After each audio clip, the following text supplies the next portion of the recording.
As Charles Woodson would say, Raiders.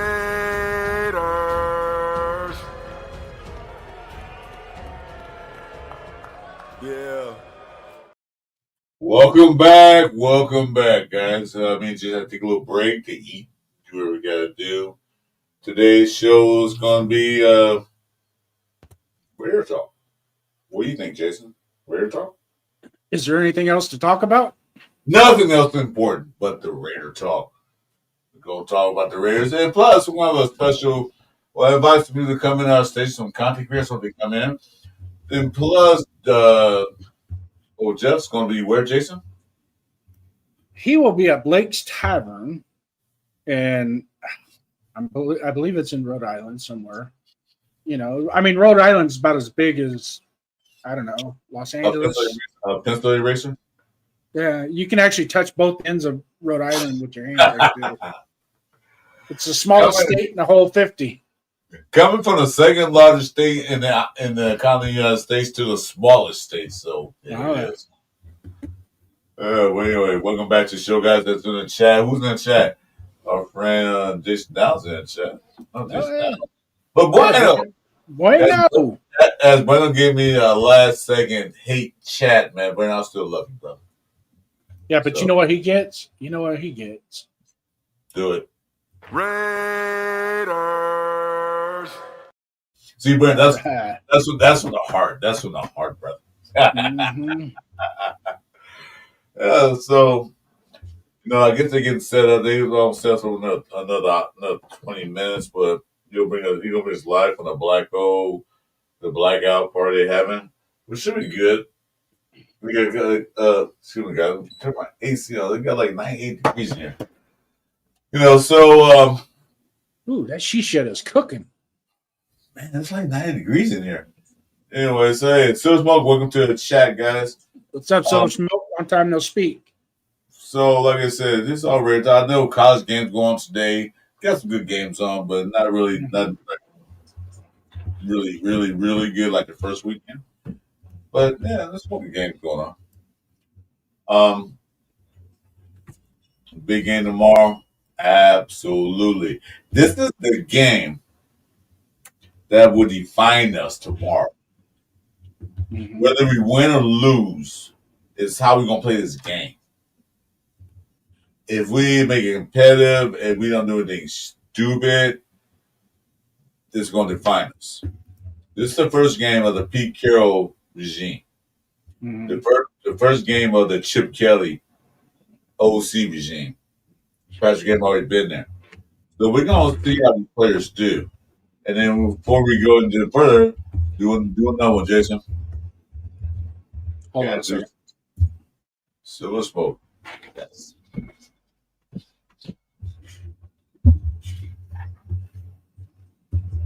But you can't do it. Oh, no, do it. Raiders. There we go. Sorry for the delay there, Silver. Still got a rookie done. Okay, so one was saying that I feel like if we win, it doesn't count because of all the Patriots' injuries. You know what? Nobody's going to feel sorry for you. I kind of somewhat agree with you like that. I like to play the team at their best to show what we got. But if they get injuries, that's not our fault. But if we lose and they have injuries, then what you got to say about that? Yeah. Well, they have injuries, but we lost.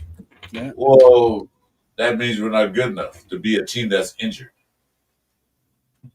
You know what I'm saying? You understand what I'm saying? Mm-hmm. But I want to play a team at their best. I don't want to play the Kansas City Chiefs with Patrick Mahomes on the bench. I don't want to play Kansas City Chiefs with Khalil Mack the San Diego Chokers with Khalil Mack on the bench. I don't want to play the Denver Donkeys with Bo Nix on the bench. I want to play with their full strength to show exactly what we made of, what we got. Can you agree with that? Bueno? Oh, yeah. He does. He does. Exactly. I say though. I don't want to beat a team Oh, then next day they have an excuse like, well, we have our best players on the field. I didn't ask for no excuses. That ain't our fault.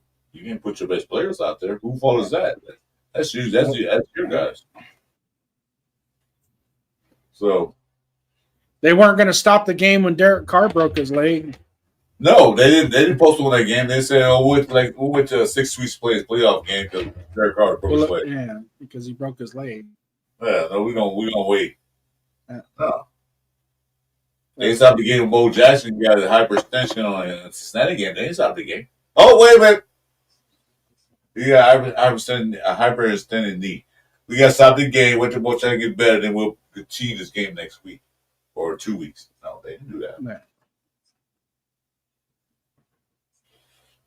Yeah, I know what I'm saying, bro. Yeah. I know what you're saying. But I hope you guys watched earlier that Jeff was out there in Massachusetts. No. Brockton. Is it Massachusetts? Yeah, Brockton, Massachusetts. Massachusetts. With the Al Davis ceremony. They had a nice flag. And they said, I think they're going to bring it to Vegas, too. A copy of it, I guess. I'm not sure exactly what the guy said. It sounded hard to hear. There's a lot. There's supposed to be a copy of it that's coming to Vegas. Okay. So I we couldn't see the flag in detail because Jeff was kind of far away, but it's a big flag. It's not nothing small. Not a small little flag. This is a really big flag. And yeah, tonight's fun. I'm celebrating the start of the NFL season tomorrow. I keep mine empty. Well, I got set in the house. Here, I'll show a picture of it. Hold on. Anybody come and let me know. I'll be right back. All right. Daniel Berry, what's happening, man? Welcome. Thanks for coming in. Happy Saturday to everyone.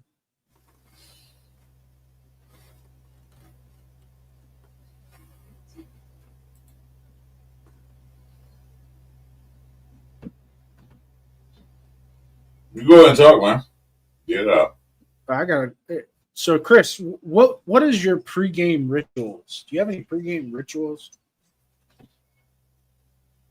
Do I have a pregame ritual before the game starts? Yeah. Depending on time, game starts. If it's a 10 o'clock game, I have me some bacon, grits, and 2 eggs over medium. Oh, that sounds good. Uh, You butter your grits too before the bacon? You butter the grits before you put the bacon on? No, I butter the butter with grits. If you know what I mean. Oh yeah, butter, black pepper, man, that's it. That's stuff right there. Let's see if I can do this. Oops. I can get it up here. Looks like we got 8 coming on board. Get a shout out to the chat, Bueno. Daniel Berry, thank you for coming in. Silver Smoke, I hope you're still in here, brother, because I think you do deserve one of these. Chewy, looks like Chewy's coming.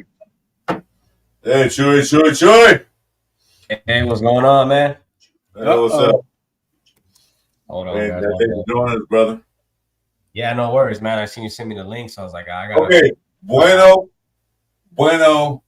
you are absolutely right. My pregame show is go outside and say, "Hey, clouds, get out! You're blocking the sun." I'm surprised you're there, Bueno. But I'm trying to show you guys something. Go ahead. Yeah. I'll be right back. What's going on, fellas? How you guys doing, man? We're rocking it, trying to get this thing rolling. Ready for tomorrow, huh? Big game tomorrow, first game. I mean, Man, it's been 8.5 months, 9 months since we've had an actual game that we can. And there's a lot of optimism with this game versus the past 3 years, I guess you could say. oh yeah. No, if when you look at both these teams, bro, it's pretty much a big game for both of us. You know what I mean? Yeah, it's both teams. Both teams have to put a stamp on where they are at as a franchise. You got one franchise that's coming off of a huge run of a destiny, or dynasty. Excuse me. They were a dynasty. Let's face it, they were a dynasty for 20 years. How often does that happen in football, especially in today's football, right? So it's very, very rare. They're coming off of that, and they've got a couple years of bad play, and they want to rewrite that ship as well. Whereas we're 20 years of football, and we want to rewrite that ship as well. So for both franchises that are very challenge, bro. We haven't proud in who they are as a franchise, that we have to put our stamp on this season and this game, this season going forward, and we want to go back up. We want to be back at the top of the calendar. Yeah, I mean, it's been such a long time, bro. Honestly, I mean, like you said, the Patriots, they've had a great franchise, but I mean, since Tom Brady has left them, they haven't been good at all. Mm-mm. And I mean, shit, dude, we haven't been good since fucking back in the day. You know what I mean? Since we had 2016 was a good year. It was a misnomer, like I talked about earlier. Is the stars lined up for us that season? Because how many games did we win at the last second, or we had to pull some rabbit out of our ass to win the game? You know, I don't know how many times we had to line up to catch a freaking onside kick just to seal the game. You know. Yeah. But for both of these teams, not only. I mean, the franchise is rich, but when you look at the coaches, man, I mean, Vrabel's trying to really prove a point here, and so is Pete Carroll when it comes to the coaching. Yeah. And that's going to be the biggest impact, I think, on this game is what coach can really go out there and scheme better. I mean, because we both don't have the best roster. You know what I mean? And then now we're looking at the Patriots. They got their star cornerback out.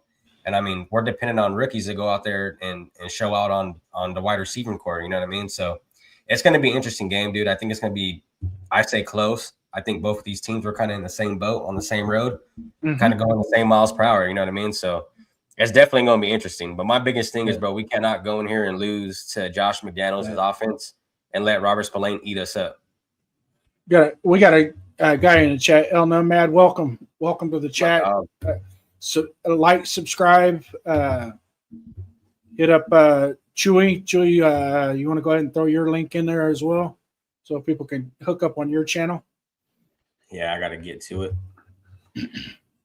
But yeah, man, I appreciate everybody in here today. Appreciate you guys, man, fucking sending me the link. You know what I mean? No, yeah, I told you I was thinking about when for the latest show.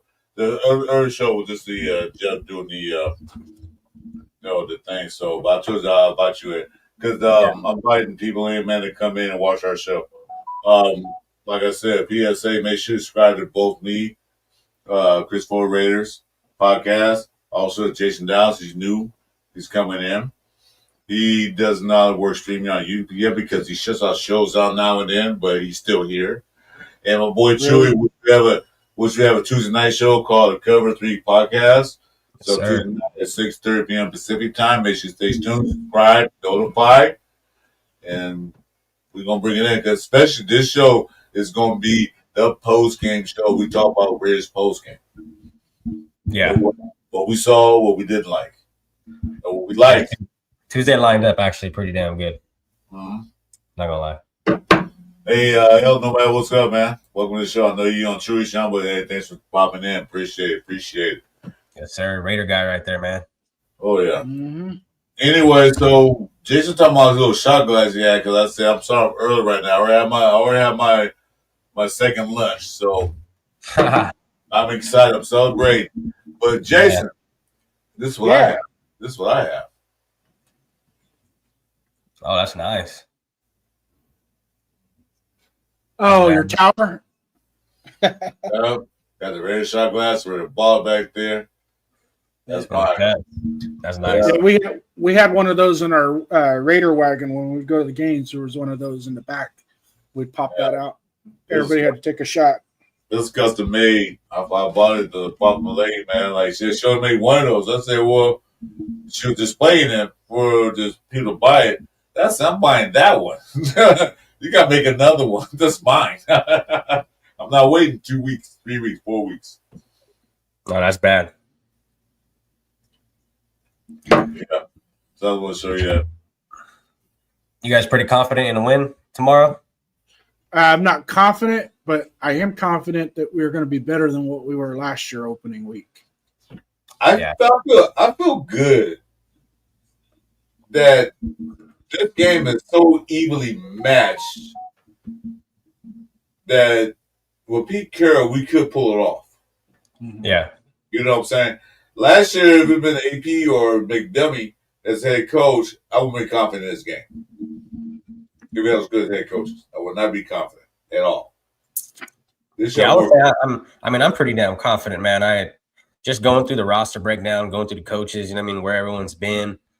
I feel like we're a step ahead of the Patriots. Like I said, I know we're on the same page, on the same route. But as far as an overall team, where do you think our advantages are? You want to break it down? Yeah, so I think honestly our advantages are going to be on that on that D line. Just based on the offensive line is young men, and they pretty much have a whole new starting crew out there on offensive line for the Patriots. And I'm not saying Tyree's the best, but I think Tyree in the interior as tackle, I think he's going to be able to do some shit tomorrow. And just like I said, man, based on the Patriots offensive line, it's all new. Don't get me wrong, they're dogs out there. Their Patriots line, I've looked them up, seen what they're about. These guys are huge, man. Like buses walking around out there. You know what I mean? But I feel like our D line has an extra step on that offensive line, and I really think, I mean, we're gonna get some sacks tomorrow. That's what I'm feeling. I think Max will be able to cook some shit up. I think Kuntz will be able to get in there, and that interior. I mean, we'll see what Tyree does, man. But I think Tyree's gonna have a game tomorrow on the interior. Yeah, and he has the potential. He's just got to show up. He's got to cook all that shit that he's already had in the past. Let it go, and just bring it. Just play football. You played football before. Just play football. That's all you got to do, son. We ain't expecting. We've already seen what the expectations were. Fuck that shit. Yeah. Just go play football, man. Just go. Salute, Ryan. Thanks for coming in, brother. Thanks for coming in. But we have a defensive line now that some of these guys can start from other teams. We can rotate them in and out, which is good, because one thing we had what we didn't have last year is a good rotation though on the defensive line.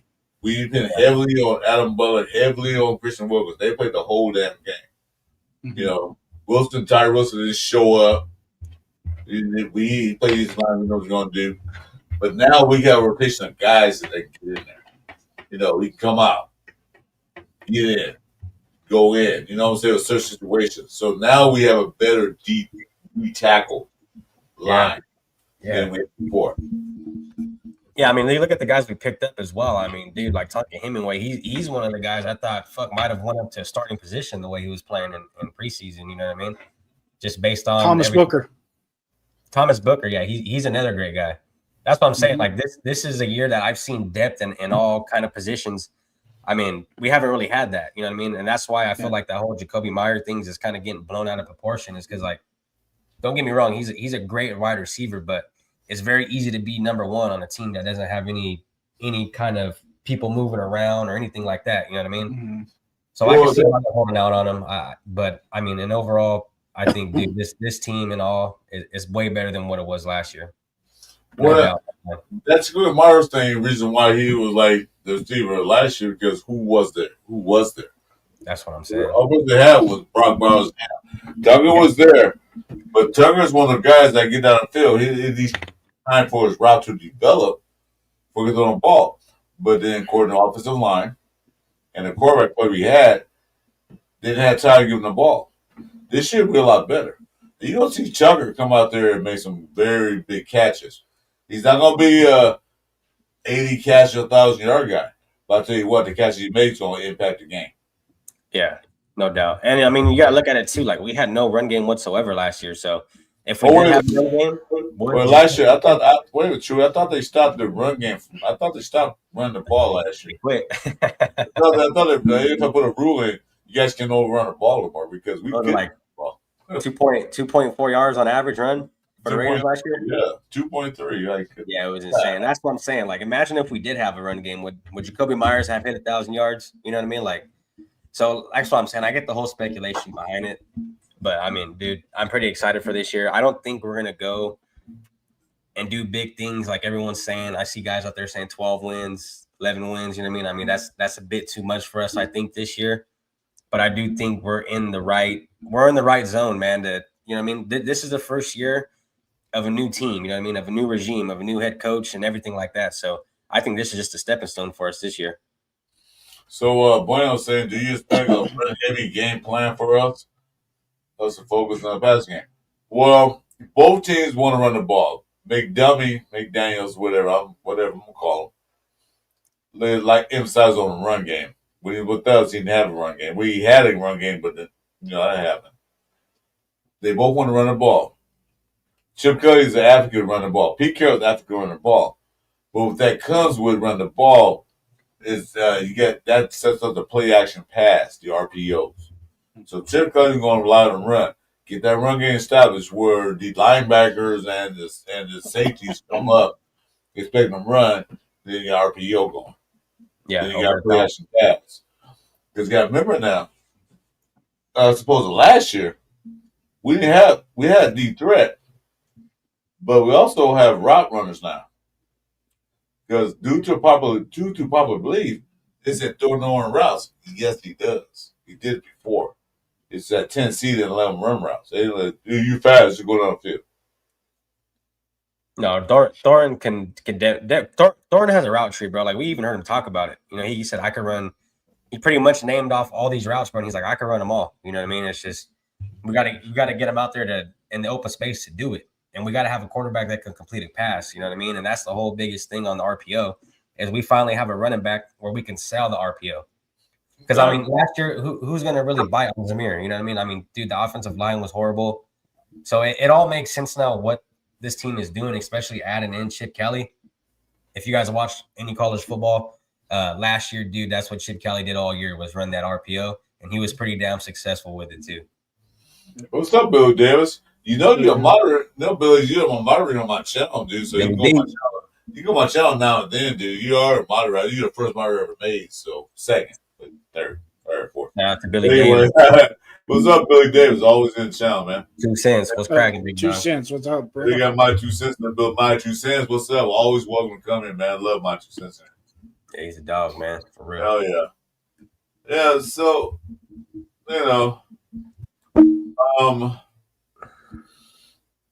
I don't expect a lot of the playbook to open up just yet with Chip Kelly and his offense coming in tomorrow.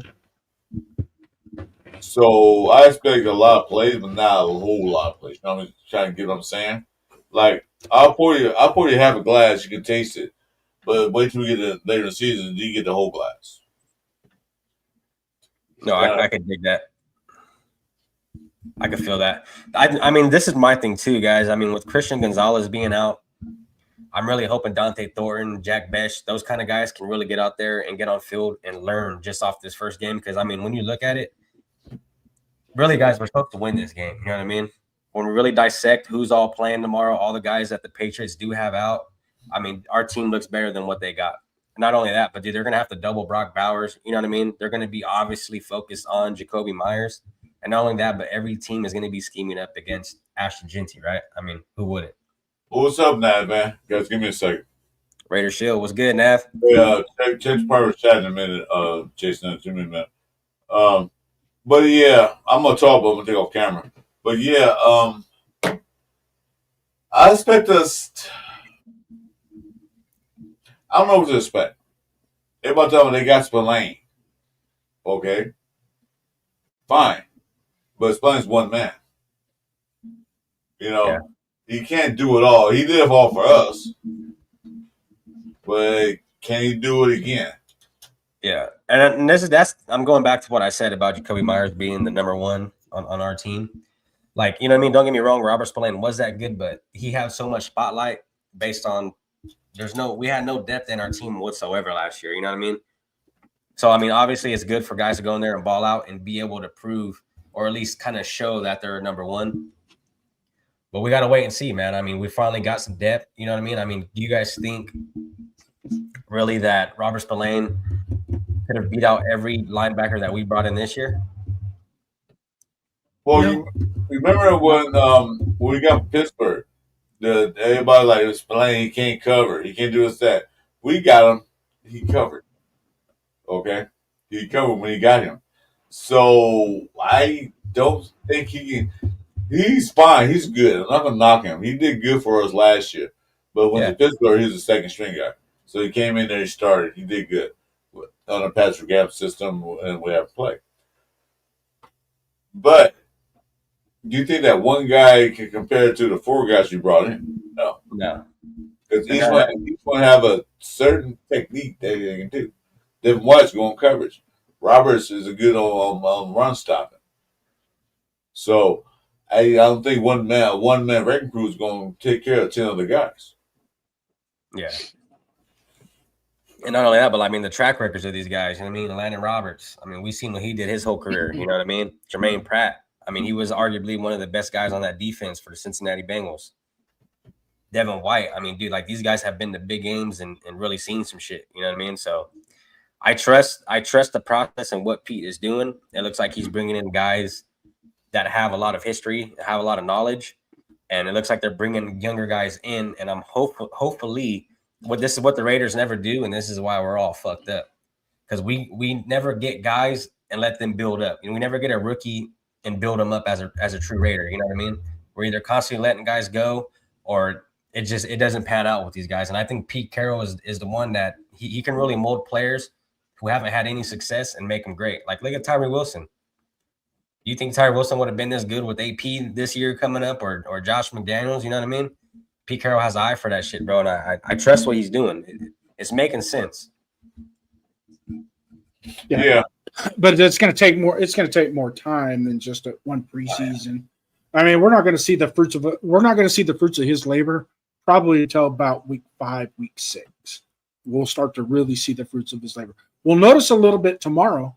Don't get me wrong, but where it really starts to expand. This is why I really compare what we're doing right now to 1999.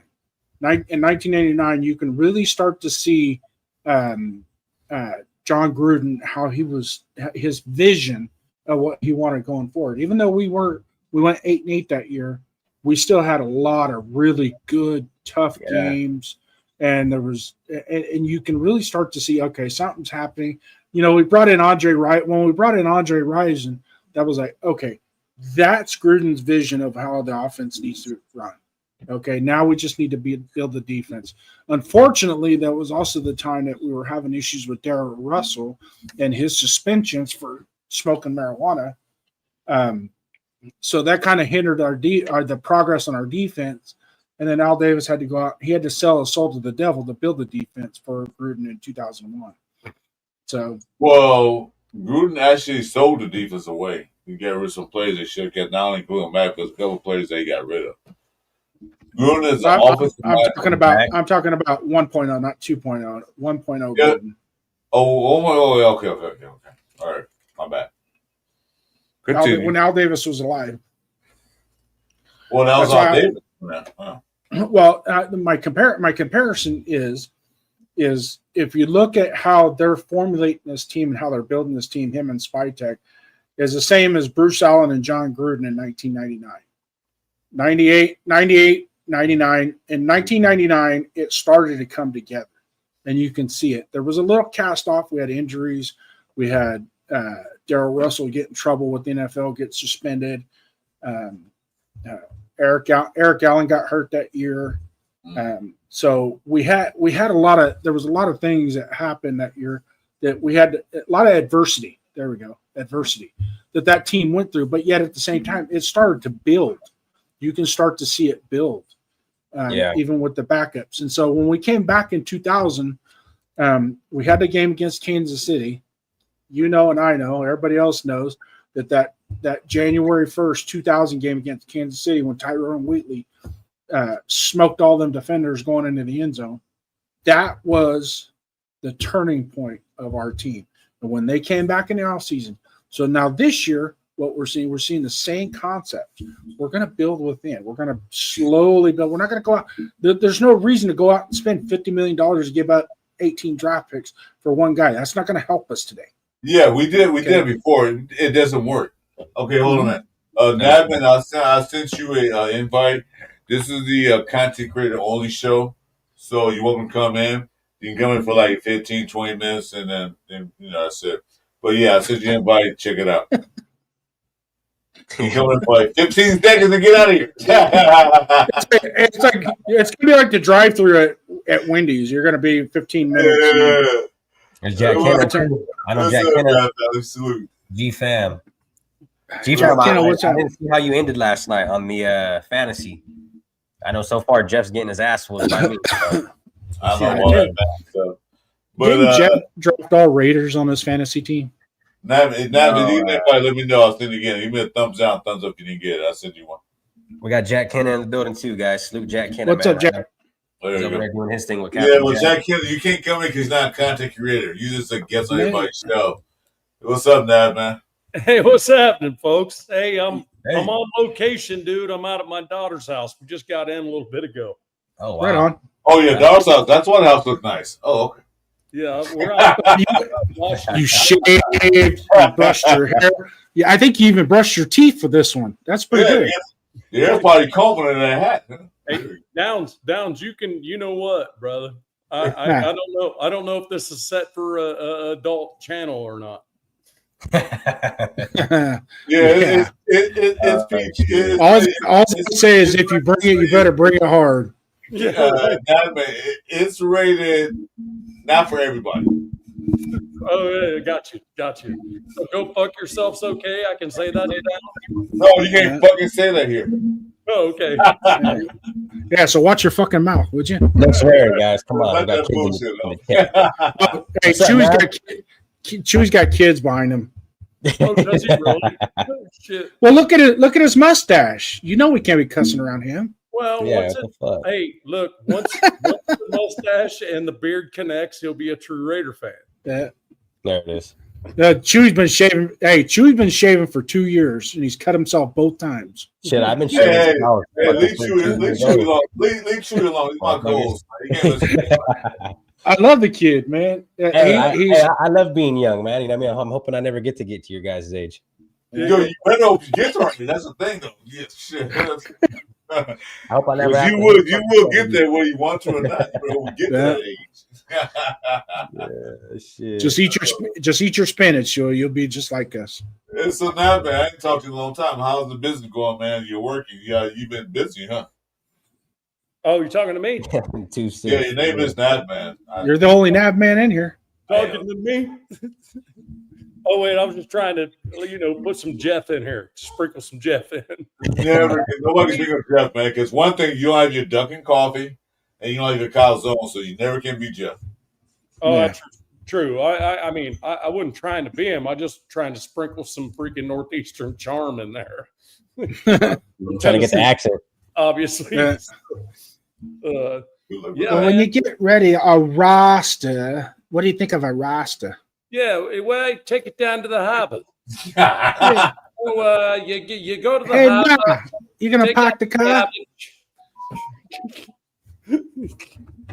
All right, go ahead now, man. I think you think Jason's done with his comments. Okay, so tomorrow, what I want to see and what my daughter is telling me, we're going to embarrass the shit out of Spillane, because the one thing he did do is he bid on play action a lot.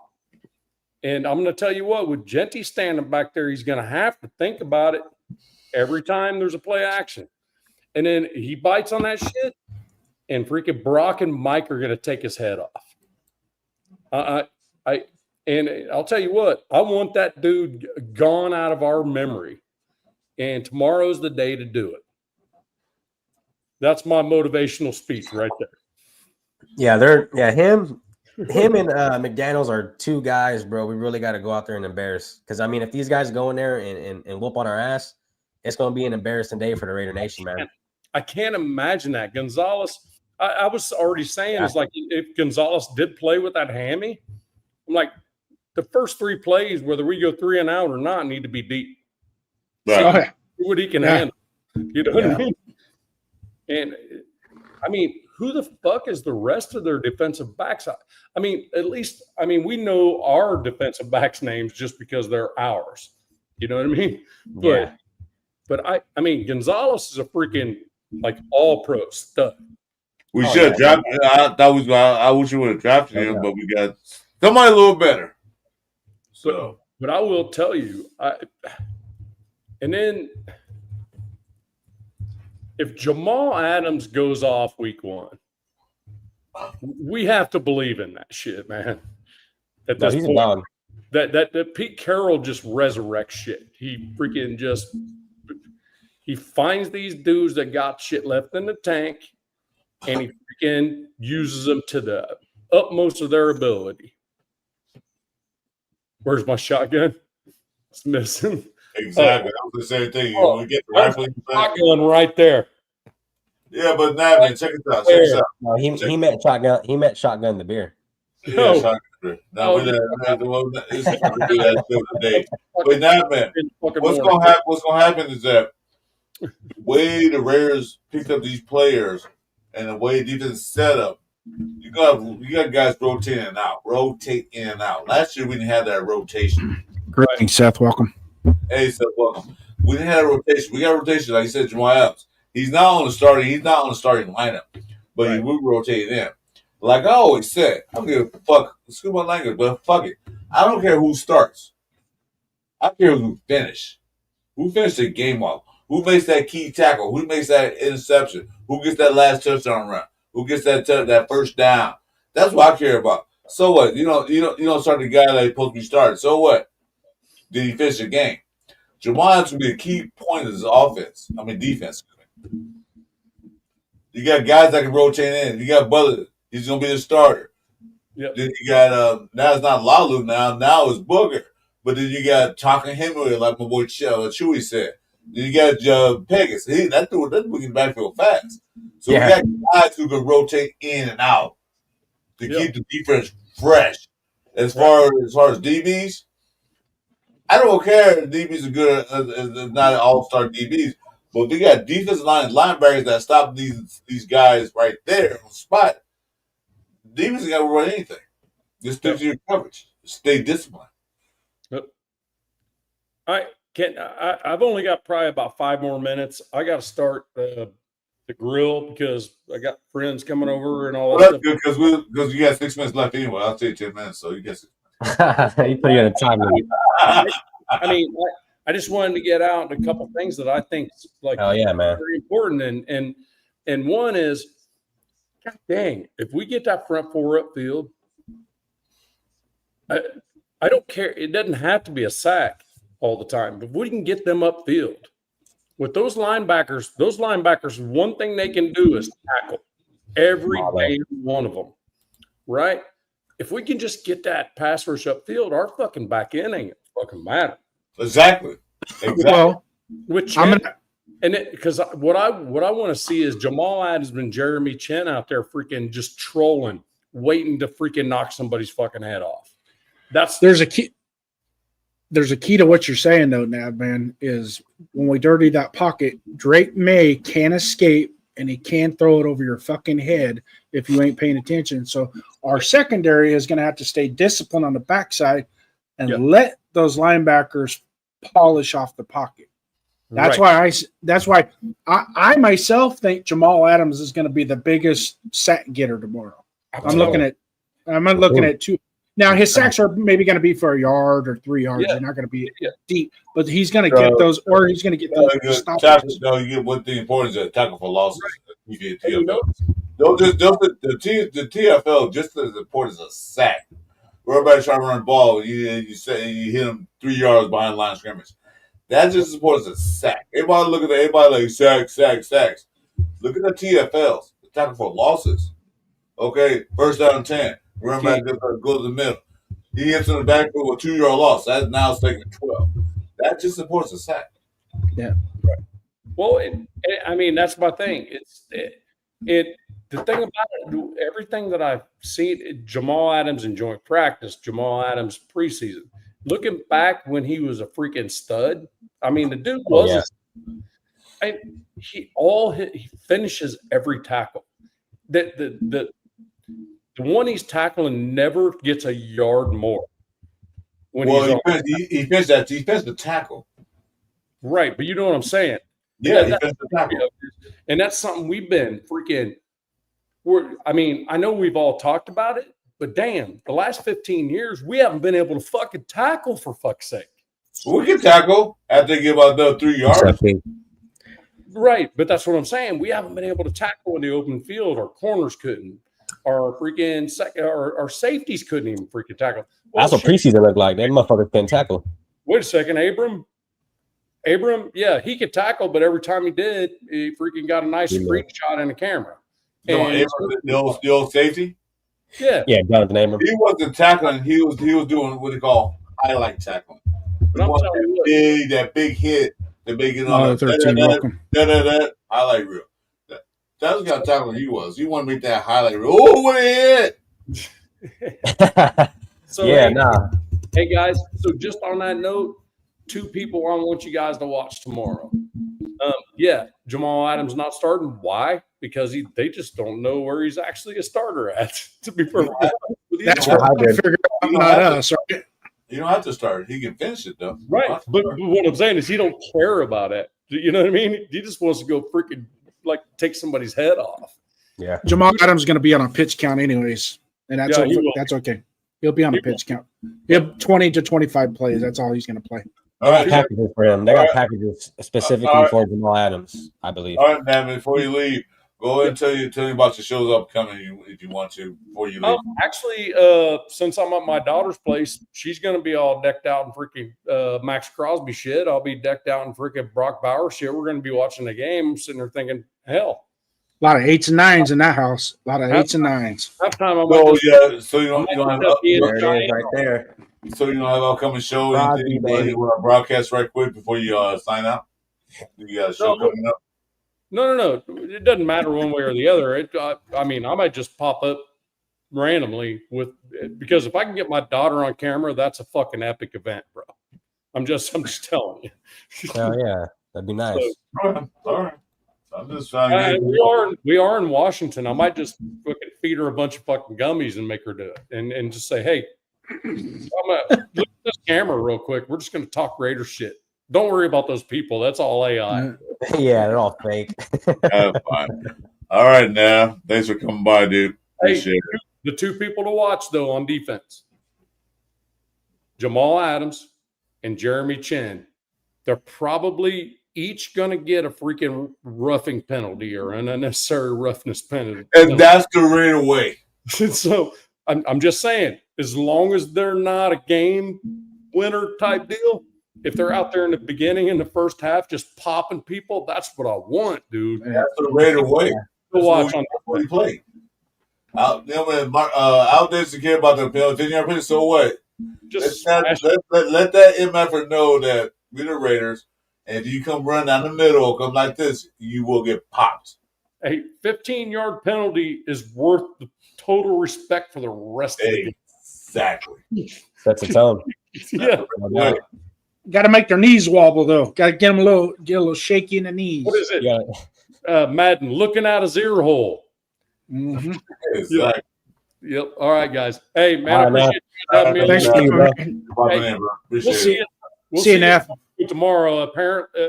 Apparently, my daughter wants to challenge me in beer pong. So tomorrow. Yeah. So, Geez, here we go. You know you're gonna lose, right? probably On just because purpose. she's 30. She's 30 years old, but damn it, she's still my baby, man. I gotta let her win. Are you letting her win, or are you losing on purpose? That's the thing. Well, I guess that is 2 different things, isn't it, Chris? All right, man. You take care, brother. Have a good day. Have a good one. Yeah, take care, Go man. Raiders! Hey, Navin, before you leave, hold on a minute. Hold on a minute. Oh, yeah, how about a Raiders. I got one for you if you want it. You ready? Let's hear that shit. Raiders. There it is. Yeah, that's Nice, John nice, Gruden. nice. that's what's made of. That's what the Raider Nation is made Sound of. like All John Gruden right there. right, you take care of yourself, man. See you, brother. See y'all. Take care. Yeah, man. Yeah, we can watch. Yeah, the definitely got to watch this ball. I don't think it's a game. Yeah, Definitely. he's one that's really came in here since we've picked him up, bro, and really the one that stood out. You know what I mean? Not only that, but I mean, dude, he's a hybrid. Like, if we need him to go back there and play safety, he's going back there. That's what we need. Exactly. He can cover a linebacker. I mean, a linebacker. He can cover a tight end if he needs to. Oh, Yeah. he can play a line. He can play in a box. Which says the linebacker is going to play a box. Yeah, they're not gonna play Jamal Adams every down now. I mean, we're all aware of that. But No, I mean, I feel when he is off field, he's gonna have an impact. No, it's going to rotate out in certain positions. So, you know, let's see. G-Fam, you're from Coachella? What? G-Fam. All right, you're not on it. Coachella Valley. Oh, wow. All right. If it's not going to be on live stream, you come in, do a live stream, but if it's not going to be on, I'm sorry, I got to take you off. Because we have so much room for other guys to come in if they want to come in. Thanks, David, for joining us. Because the other guys coming in too. But anyway, so everybody's doing score position. I'm not doing that.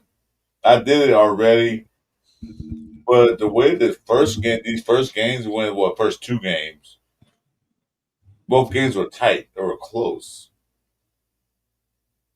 So I think it's going to be a close game with the Raiders. Oh yeah, It's going to come out to the defense. This game. Yeah, it's gonna be a close game. I mean, like, we've seen what happens in these first games, bro. Like, there's growing pains, there's shit. Everyone is still trying to get down. So I mean, like we seen yesterday. I mean, dude, Travis. I mean, it's Travis Kelce, right? But he's dropping balls. I mean, you seen the amount of flags that happen in that game, the Chiefs and the Chargers. That was crazy. Oh, hold on a second, bro. Hold on a second. Jack Kenna, I'll invite you in, but you're gonna come for 10 minutes only. So give me a thumbs up if you want to come in. I'll see you invite, but you're gonna come for 10 minutes. That would kick you out. Sorry. Because it's supposed to be a content creator only show, but since you're on shows, I can bring you in. All right, I'm sorry. Go ahead, Chewy. Yeah, that game yesterday was like preseason to me.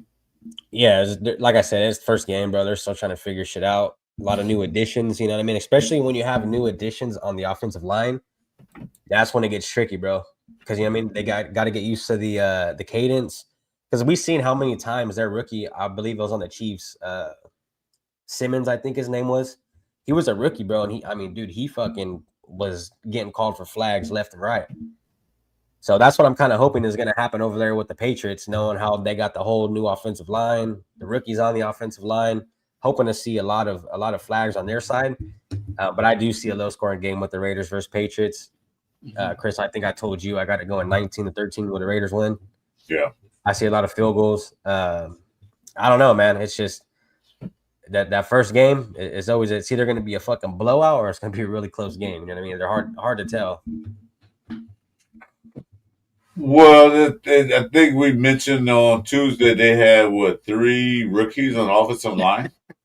Yeah, 3 rookies and I believe 2 new added additions. So I mean, they're looking pretty like it's like a new offensive line over there all the way around. Yeah, they're pretty fresh on the offensive line. I don't count G-Fam. Well, let's see here. I just happen to have the New England Patriots depth chart. So starting at left tackle will be Will Campbell. He's questionable. Sounds like he's going to give it a go. But he's questionable with an ankle injury that he just injured. So it's not like it's a lingering ankle injury. It's fresh. So it just happened within a few days. Starting left guard is Jared Wilson. Jared Wilson is 6'3", 310 pounds from Georgia. He was a third-round pick this year. So there's another rookie. Garrett Bradbury, 2019 round 1 pick. He's the veteran, looks like. Next is that's at center. Right guard is going to be Mike Anawanu. Never heard of him before. Is it on your computer? Put it on the screen. Yeah, let me see here. Do a share screen. We'll post it up. Yeah, I think that D line is gonna eat, man. I think that's where we win the game. Share screen. Yeah, I mean, they look good in their first game. So you guys got it? They look good in their first game. Now you got to make it bigger. That's on your end.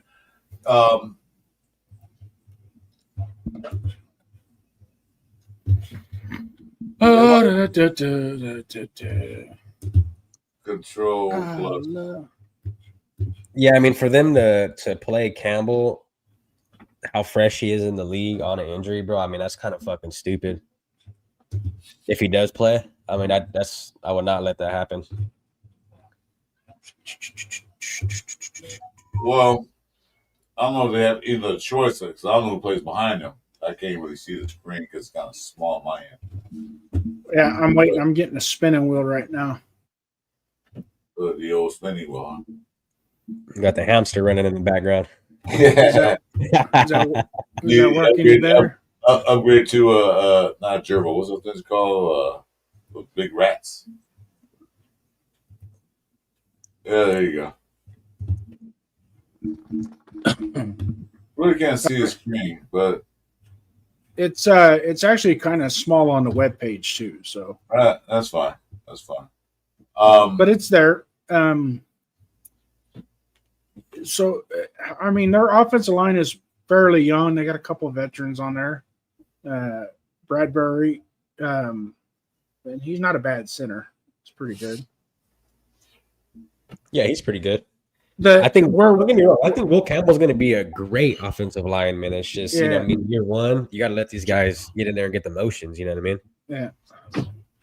He's going to struggle tomorrow because if he's got a bad ankle sprain and he's going to try and give it a go like that, then I mean, obviously football players are built that way. I want to play, so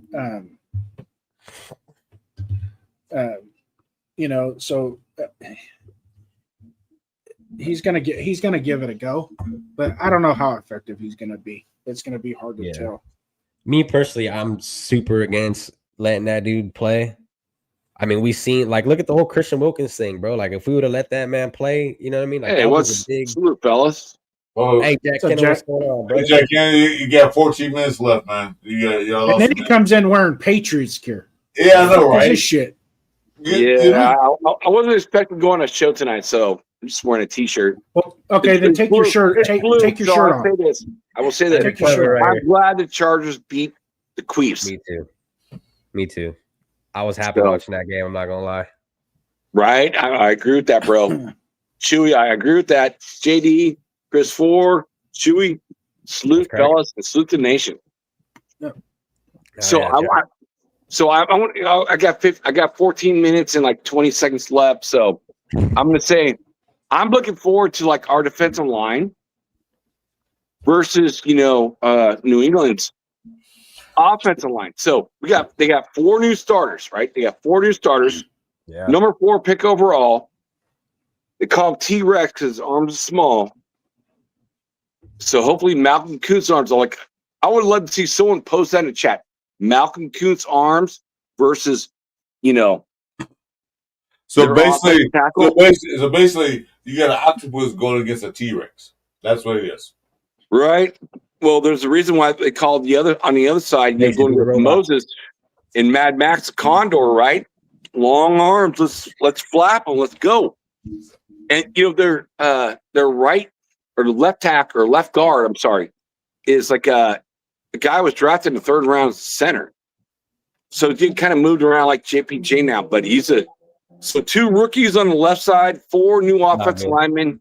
I think, our defensive line is built. We kept 10 of them to just wear them down. Get to the 4th quarter.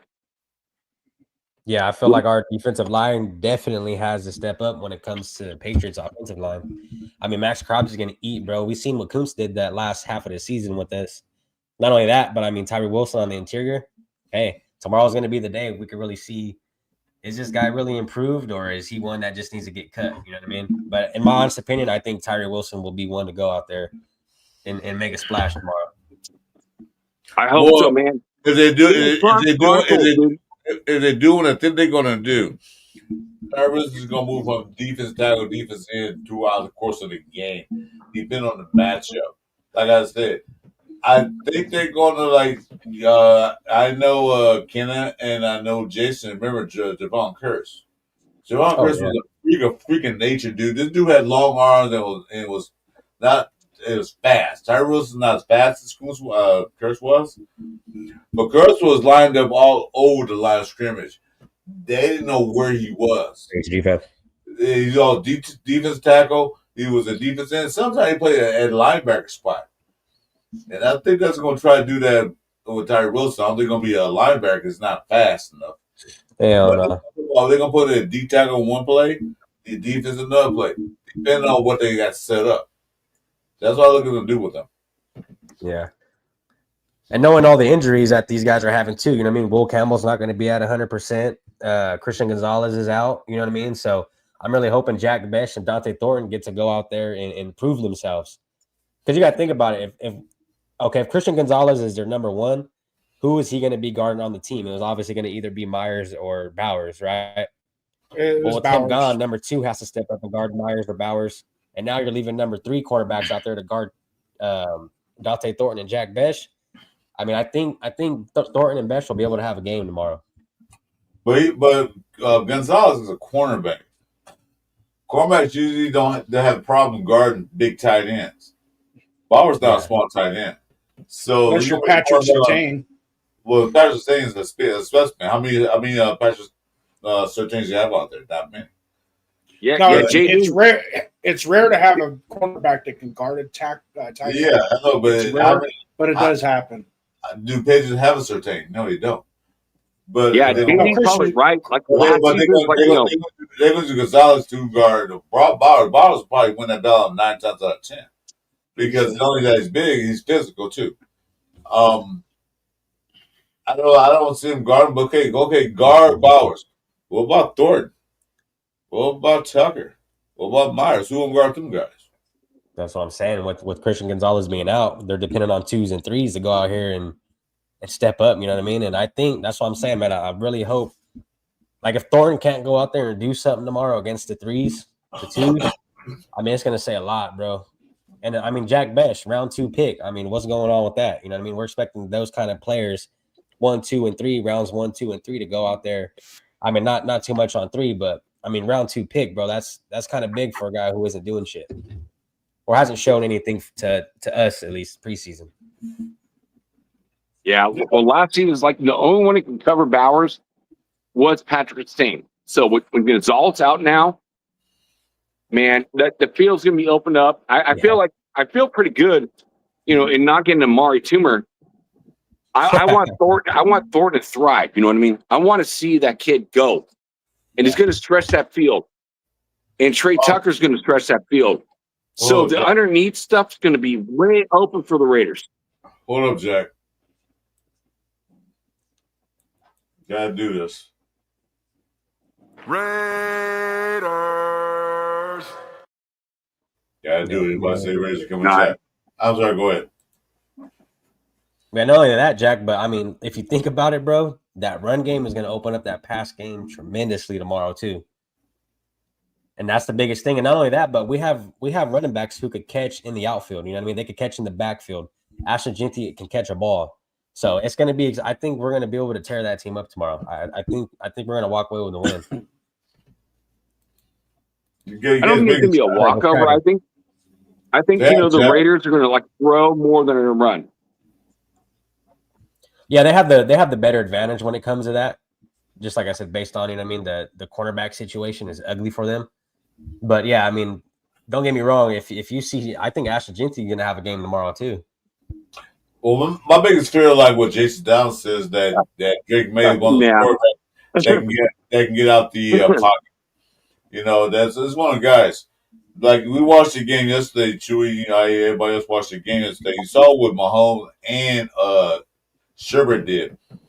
They ran. what the Raiders got to make sure they do is stay disciplined.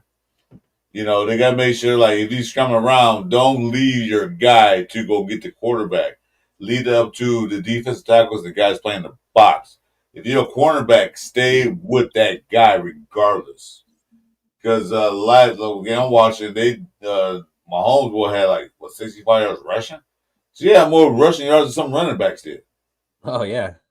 Dude, he had more rushing yards than all his running backs. Yeah, exactly. As an individual person.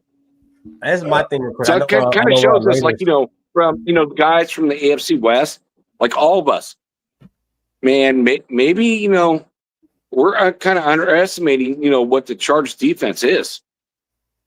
Oh yeah, that was impressive. Yeah, why? I know this. Everybody talking about the quarterbacks, the AFC West. Talking about Mahomes, talking about Herbert. You talking about the second year guy Bo Nix with you last year. Well, we got to see him do second year. They're talking about that, but they fail to realize that the AFC West defenses were in the top 15 of all the league. Top 15 of our 32 teams. So all the defenses are not slouches. They know how to play defense, especially as Spaghetti or Spaghetti in Kansas City. Spagnola. Yeah, I call Spaghetti.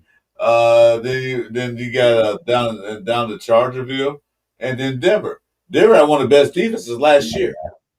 They didn't take a step backwards. They added, made it better.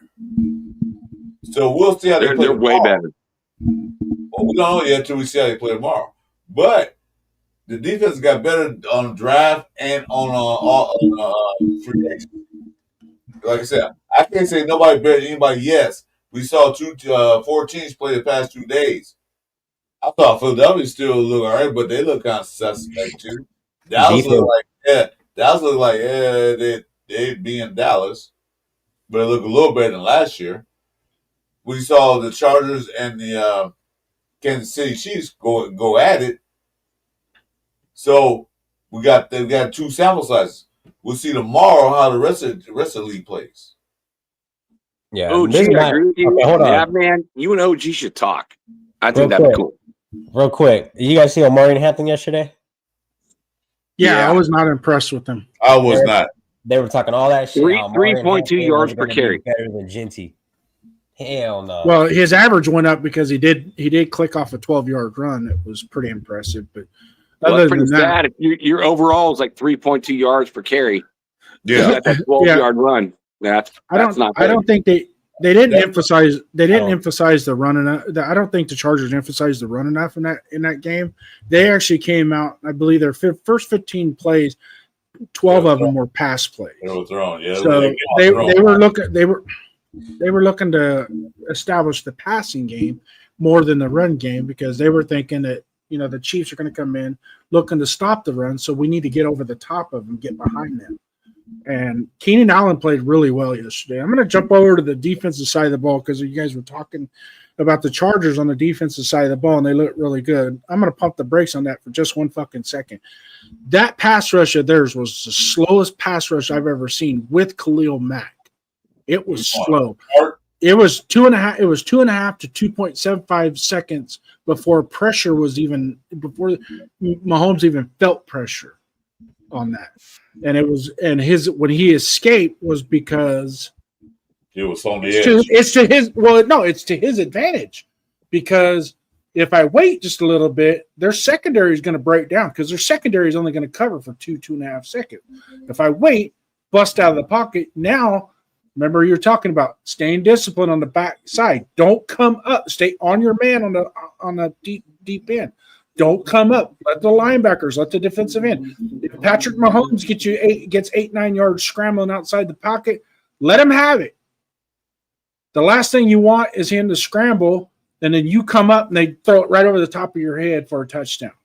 That's what you don't want. And you got to stay disciplined on the backside. A lot of people, that's where we had that problem when we play the Chiefs, is that cornerback wants to come up and get Patrick Mahomes because he scrambled. Well, he hasn't crossed the line yet. So what's he going to do? He's going to throw it over your head. Yeah, that one foot pass was stupid. I'm like, what the hell? Oh, really? He made a couple passes yesterday. I go, God. Because Because the cornerbacks and the linebackers, everybody didn't stay disciplined. They won't come hit Patrick Mahomes. They didn't stay disciplined. That's why I said the key to tomorrow's game is that you said Drake May can move around the pocket. He can run, and he can move. He can escape the pocket. Okay, well, fine. Keep a guy on him. Stay disciplined. Don't leave your guy because he always good quarterback. I'm going to get a tackle. No, stay disciplined. Stay with your guy, especially Diggs. You gotta watch Diggs. If you don't watch keep on Diggs, he's gonna make that big ass play. He's gonna burn us. I don't care what cornerback you have on him because he's that guy. Yeah, at least Diggs is not 100%. Diggs might injury, yeah, but he still made that play. He was only 8% when he played in Texas, and he still made almost 1,000 yards. So you gotta stay disciplined with the quarterback. Can't let the guy break loose and free. Because that long pass to Kelsey yesterday. That was a breakdown in coverage. That was exactly. That was a breakdown in coverage. How you leave Kelsey over that wide open? It was a screen block fake and he ran. Okay, fine. It was a screen block. You got two other guys right there on the field. Let them worry about screen base. The screen goes like 10 yards, fine. But you got Kelsey streaking down the field. Why is nobody on him? Where's the safety at? That's the one thing we have to stay disciplined on that.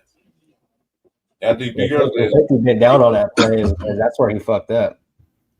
Because there was a cornerback coming down. I forget on which receiver, and that's when Kelsey made. It was like a round route. Yeah. So he was supposed to hand Kelsey off to the free safety, and the free safety didn't get over. He was. The free safety was still in between the hashes when that play started. Once the snap, he's got to be outside the hash on that side. So when he releases Kelsey upfield, that free safety's got to be able to take it. He's got to be able to knock it down quick. He's got to get in and put the fire out real quick. Well, by the time he even identified what was going on, it was too late. Kelsey's dancing in the end zone. No. Well, no, he didn't get a touchdown, but he got close to it. But yeah, the point is that he got to discipline on that. Yeah, got close to the end zone. Yeah. You got to say discipline that. That's one of the greatest key. We know Jay Bay can run. We saw the couple games last year. Most quarterbacks now can run.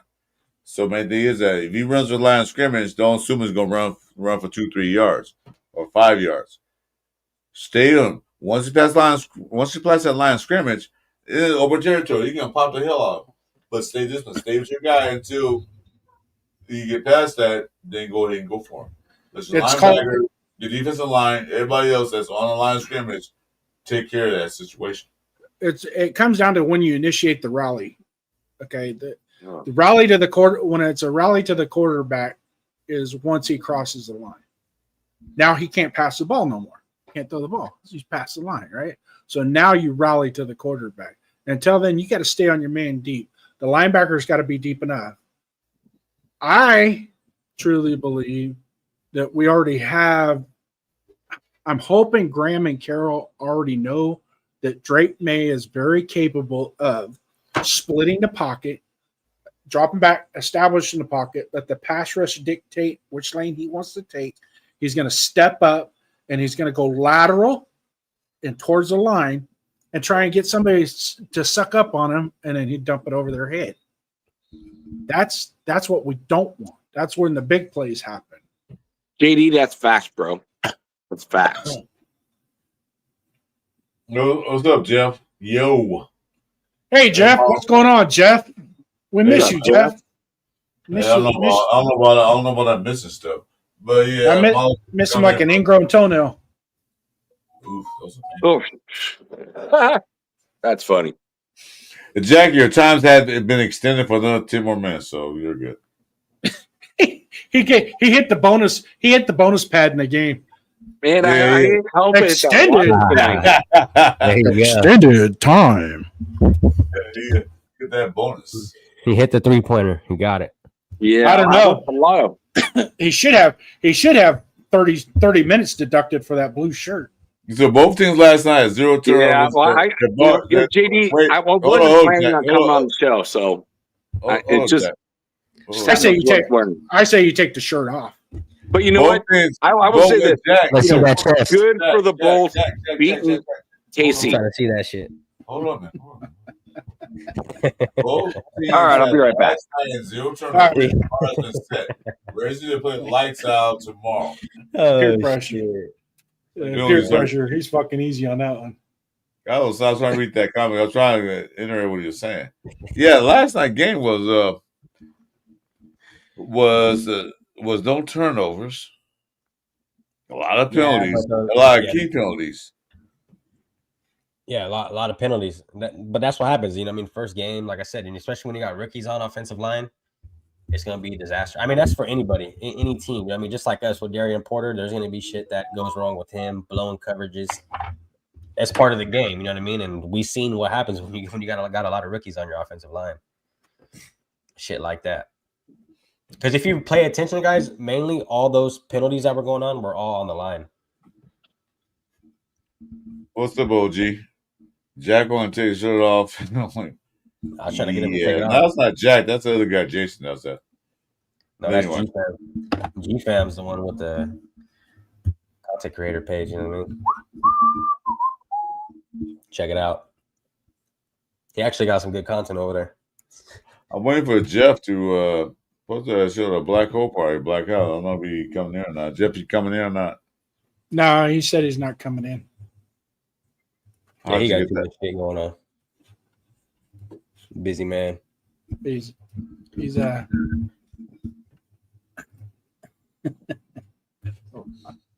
didn't get that message. How you get the message? I didn't get the message, man. Oh, that's right. You got the secret lovers. Okay, never mind. Lovers and friends. Go Raiders, baby. Good luck. Thanks. Appreciate that. It's gonna be an interesting game tomorrow. Like I said, I was gonna do a watch party, but I'm not gonna do it tomorrow. I want to watch this game very intently. I want to watch every detail of this game. It's only the first game, but this first game is going to set the standards for the rest of the season. You know, how do we play? How focused we are? How intense we are? What we need to do going forward.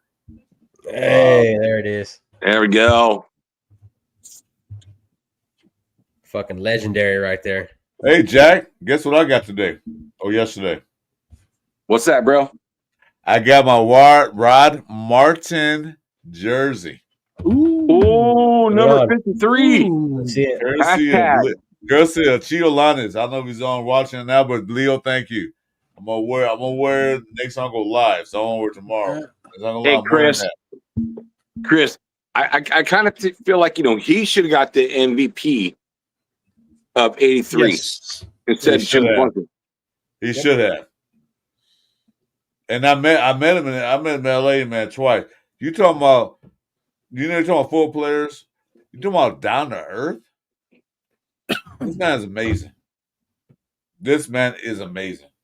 I shook his hand. I'm not one of the guys that get autographs and all this stuff. Back then, we had no cell phones, so I'm not one of the guys that go autographs. I wish I would have got one, but I didn't. But the man is down to earth, man. Hey, OG, I thought, bro. Got a couple shout outs real quick. GeoMex, I don't know if we told you or not, but thank you for coming in, brother. Starting to be one of our regulars on a Saturday night. We promise we're not going to go 19 hours tonight, but if it happens. No, we only go 17 hours tonight. Only 17.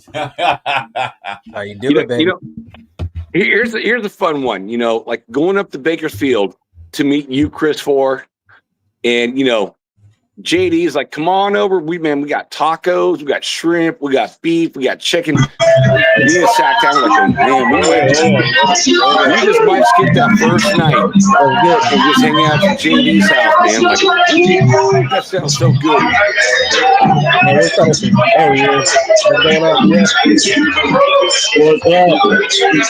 Oh, you are so loud. You're killing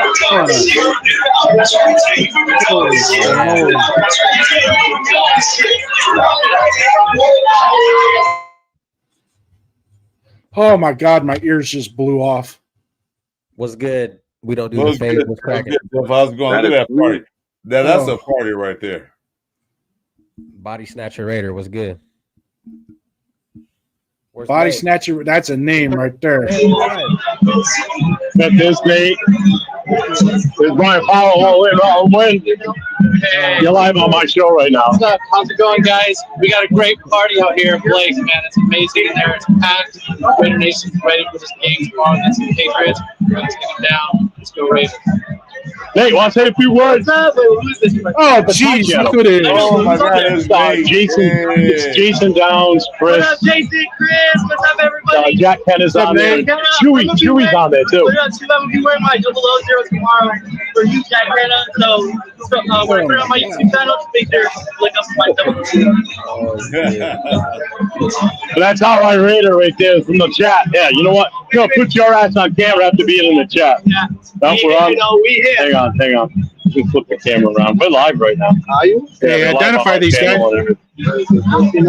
So this gentleman right here, that's R.I. Raider. When you see him in the chat, that's this gentleman right here. Good time. This came out real good, man. A lot of Raider fans here. A lot of Raider fans.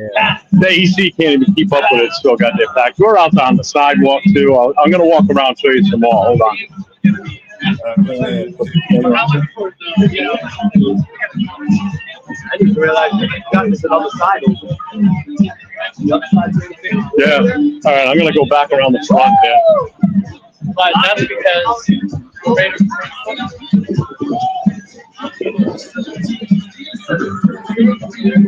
Look at inside, man.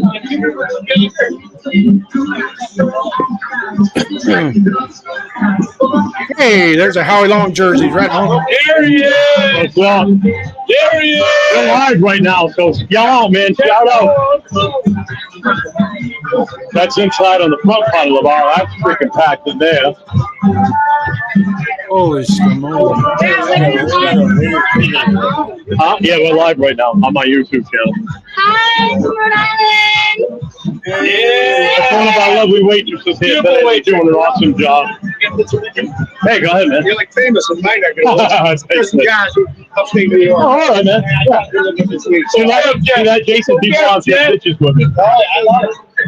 All right, man. Here we go. You can ask tomorrow. That's the name of the year. Okay, thanks for coming, man. Appreciate it. I'm going back inside here. This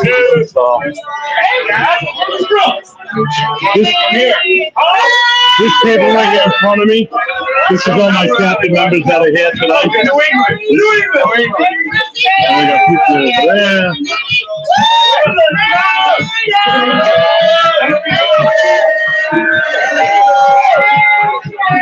Let's go, hurry up, we're live. This is live right now, this is live. All right, I'll go back in the main hall. All right, so Jeff started counting. So it starts from this one.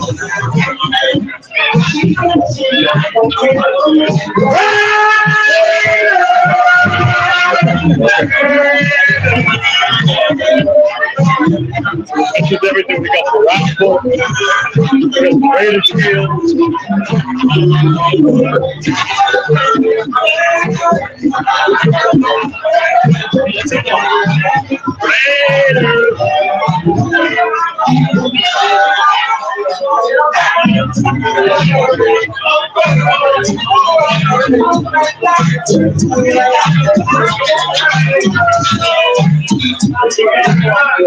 How you doing?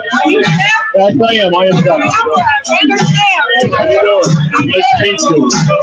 So, hey guys, I'm gonna go for now. I'll hop on a little bit later. When Captain Jack's guy, this thing will be here too. Hey, what's going on, man? You know,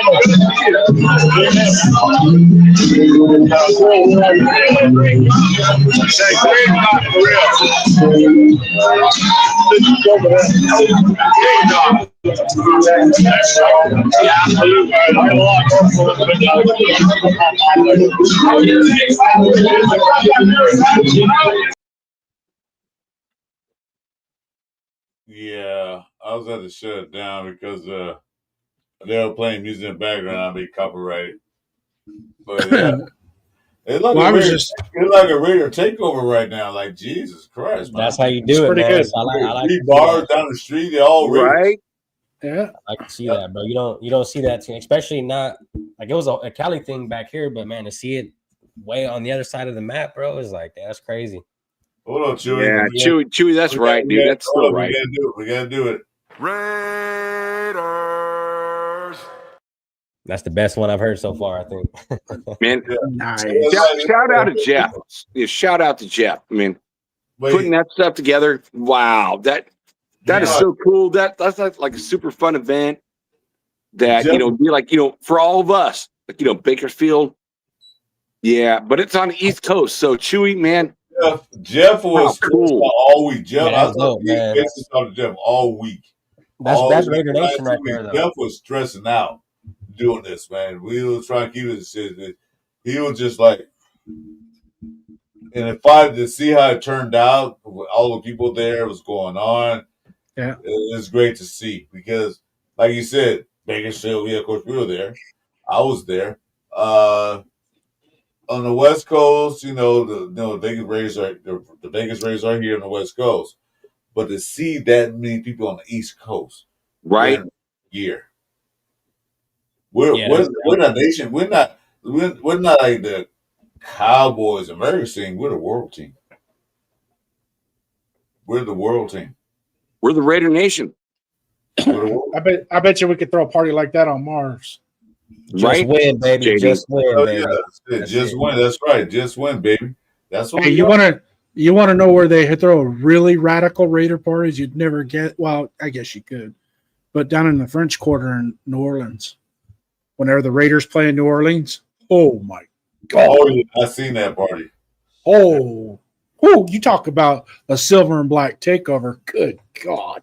Yeah. It's like even the Saints fans are like, give me a Raider jersey. I want to participate. It's like that in a lot of cities, man. They did that in Houston a few years back. Like, Jesus Christ. Yeah, it just, but Jack has been there, and I think, Chris, you've been to the Oakland Coliseum too. No, I haven't been there. You never went to the Oakland Coliseum? I was on my way up there one year, and then bus broke down, so I never made it. Yeah, I'm not going to do it. I'm not going to do it because of the copyright issues, but whenever you guys get a chance, pull up Metallica, Oakland Coliseum, the AFC Championship game. I seen that. Wow, yeah. That was the pre-party, right, JD? That was a pre-party. God. No, the race never come. They pull up out nowhere. Got facts. No, they didn't pull up out. They pulled up out nowhere. They wasn't even playing. That's right, Geomax. Hell yeah. Yeah, they pulled up, and it was like, because they James Hetfield, he grew up a Raider fan. He's a season ticket holder, and he always wanted to play. He always wanted to play the Star Spangled Banner on the guitar at a game. He got to do that for the Warriors, and he always wanted to bring his band and play in the parking lot at the Oakland Coliseum. And when they allowed, if you only knew how difficult it was for them to pull that off with all the permits and getting permission from the stadium and the NFL and blah, blah, blah, and all the bullshit that they had to jump through. And then to pull that off with them trucks. And what's funny is we were only about maybe a half a football field away where our tailgate was, where they were at. And you could see the trucks, right? Then all of a sudden they lifted up the sides and you see the drum kit, you see these guitars. And I recognize one of the guitars, that Flying J guitar that James Hetfield likes to play. And I go, Barry, what? I go, this ain't no scrub band that's getting ready to play. He goes, yeah, my buddy, he's pulling him back. And I don't drink. I drink occasionally, but not very often. And he was pulling him back. I said, come on. So we went over there and we got maybe, I don't know, 100 feet from the stage, but you could see the stage really good. And then they came out and they all had their Raider jerseys on and started playing. I was like, you gotta be fucking kidding me. Yeah, people paid hundreds of dollars to go see them, and we're getting that came out. That came out of nowhere. They just pulled up. All of us just pulled up. That wasn't Chris Ford, right? Pulled it from there. JD, you're absolutely 100% right. My junior college days growing up in the East Bay was at DVC, and they played at my junior college before they became big. Mm-hmm. And yes, and seeing them doing the Raider kickoff, legendary. That was it got you so pumped up. The loudest that stadium has ever been, and I probably went to, I believe I went to 61 games at the Coliseum over about a 12-year period. That game, by far, going into the stadium was so freaking loud. You can see when the flyover and the flag and everything was done, they pulled the flag off the field, and everybody started going, Raiders, Raiders, and all throughout that stadium. Oh my! You could just see the sound waves going up and down on the field. It was intense, man. It was intense. Man, hey, JD, I got a different question. Outside the box. So we all know that Raider songs are AC/DC. But what about the Sandman? Putting them to sleep should be a Raider song from Metallica. I've been for that for a long time. So I just want your opinion because you like Metallica too. Well, hold on a second. My favorite band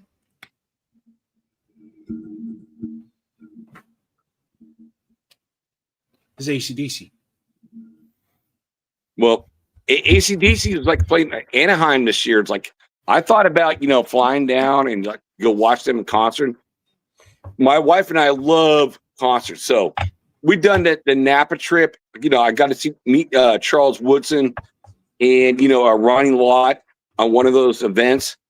But it's like AC/DC, and I think Metallica, and maybe even from the guy called himself the Raider president, maybe one of his songs from NWA or something like that should be out there too. All of and the best song in the stadium is played by Kool in the Gang when we're leaving the stadium. Or even when we're in the stadium. All the genres. That's what's beautiful about the Raider Nation, man. It's all the genres that we can fit into our scope. NWA, Keek the Sneak, all them guys. They made the I'm a Raider. Them dudes are all legends right there, man. Yeah, all of them. I have all of those songs on my playlist. If it even smells like a Raider song, it's on my playlist. That's right. That's right. Yeah, looks like Jeff wants to come back in here. So I'm going to bring Jeff back in. Hopefully he doesn't blow my eardrums out. No, I'm outside right now. What's up, Jeff? I'm outside in the fucking rain. Dude, check this out. Oh, fuck. That's badass right there. Fucking Mark Jones just took that right Jeff, off. are you having a good time, bro? I'm having a blast. He just took that right off his neck and gave it to me. He goes, yeah. He goes, you're doing an awesome job. Yeah, this place is fucking packed. I think he is. That shit is tight, bro. You did it right, my friend. You did it right. Thank you. Thank you. Fucking wet shit. Jeff, I can't hear you, bro. Jason, what the hell are you wearing? I gotta go back in. It's fucking pouring out here now. It's raining like a mother. I'll see you. Bye. All right, now we can hear you. What the hell are you wearing, Jason? So these, Chris, right here. Explain. Just answer the question. I'm answering your question. These you can only get at an AC/DC concert. Oh, well, I guess I won't get one. And they actually light up, but the batteries are dead inside here. If you ever watch an AC/DC concert and they show the crowd, you see all the blinking red lights. That's these. Yeah, I'm sorry. Dude, Jason, I'm jealous. That's on my bucket list, bro. I'm an AC/DC. I saw him. I've seen him 5 times. I'm an EWF fan, so I never watched ADC. Yeah, I'm not some music. More heartbeat, soul, jazz, funk. They're like Metallica, though. Some music they make. Anyway, AC/DC is one of the top bands of all time. Jack, your time expired about 20 minutes ago. I'm gonna allow you to stay on for a little bit longer. If you want me still on, if not, salute Chris Ford. Oh, Jack, RD, Chewy. Jack, I actually got to get going here though, guys, in a minute. Yeah, we gotta say so too long. Just want to see the Black Hole Raider Nation, how we support the nation, how we not only football fans, but we're also a football family. Yeah. We are fam. We live and we live and die Raiders. If you Have like you the guys Raiders, watched change the? the for life. Have you guys watched? Earlier, if you're not a Raider fan, don't come Raider fan this year. If we go 12-5, win Super Bowl, I'm a Raider fan now. No, you never won. Yeah. You guys watch Mark Davis's interview? Yeah. Yep. With Bear Davis, that says everything. That in a nutshell, everything he says. If you watch it, it'll make sense to people that, especially those that have negative connotations towards him of what has transpired since he's taken over. Negative connotations from Tom Brady. So we got to send Raider Nation Jason that video, Chris. What's that? Chris knows. We got to send Jason the that interview. Oh, he's not a. He's not a. Jason was one of the guys because Jason's from the Bay. You know what I mean? Born and bred. So he was the one. He's always, when we talk about the move to Vegas, he's always the one that's like, man, fuck that. You know what I mean? Like, yeah, me and Jason go at it with that. But yeah. Look, yeah, it was a good one, and I brought that up just because how you guys said the family thing, man. I mean, Mark Davis brings up a whole lot about how Raiders is more than a football team. You know what I mean? It's more than just that, and you don't see a lot of franchises like that. It's slim to none. Yeah, like when we had a guest on me and Jason's show, not this Jason, not Raider Nation Jason. We had Chief Highspoke. Okay. We had Chief Highspoke in there, and we was talking about after Super Bowl, one of the few content creators that talk about Super Bowl, and I asked him, "You guys are fans?" He said, "You know what? When they were losing, we had no fans. When they're winning, now we got a bunch of fans." Raider Nation, when we're losing, we had fans. We're winning, we had fans. It never divulged from the fan base. We were pissed, we were angry, we wanted more, but we never left the team. We never what do you call those guys, Jason? Bandwagon. Bandwagon. Well, there's generational gap, from the good teams, from the bad teams. So yeah, it's bandwagons. I agree with that. But a good example of that. Yeah, Kenan. You know when Chewy became Raider fan? Yep. When we drafted Marcus Russell. Yeah. So tell me in the bad times. When I became a fan was 1974, and I watched Jim Otto. So you all know that. It's not about I'm talking about generational thing. Chewy came in be a Raider fan when we drafted Marcus Russell. How bad can that be? Man, that's tough. That is so tough. One of the worst draft picks ever for the Raiders.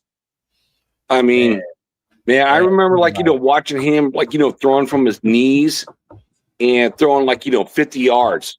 He's got a big arm. But he had no heart. Well, I remember watching him. Had no heart. I remember watching him in the Sugar Bowl that year before he got drafted. He was lights out in that game. Yeah, one game. Of course he had OBJ and Landry to throw the ball to, but he was he was tossing it, man. He was like, good Lord. I was like, I watched that game. I go, oh, we got the first draft pick in the draft. We got to get this guy. He could sling it. Yeah, well, he could sling it with a bunch of cupcakes and donuts and stuff too. Yeah, I remember that draft. I have one uncle actually that's a Raider fan. My little brother's a Raider fan, and the rest of them are all Niners fans. But I remember my uncle telling me that year, this guy's going to be one of the best quarterbacks we've ever had.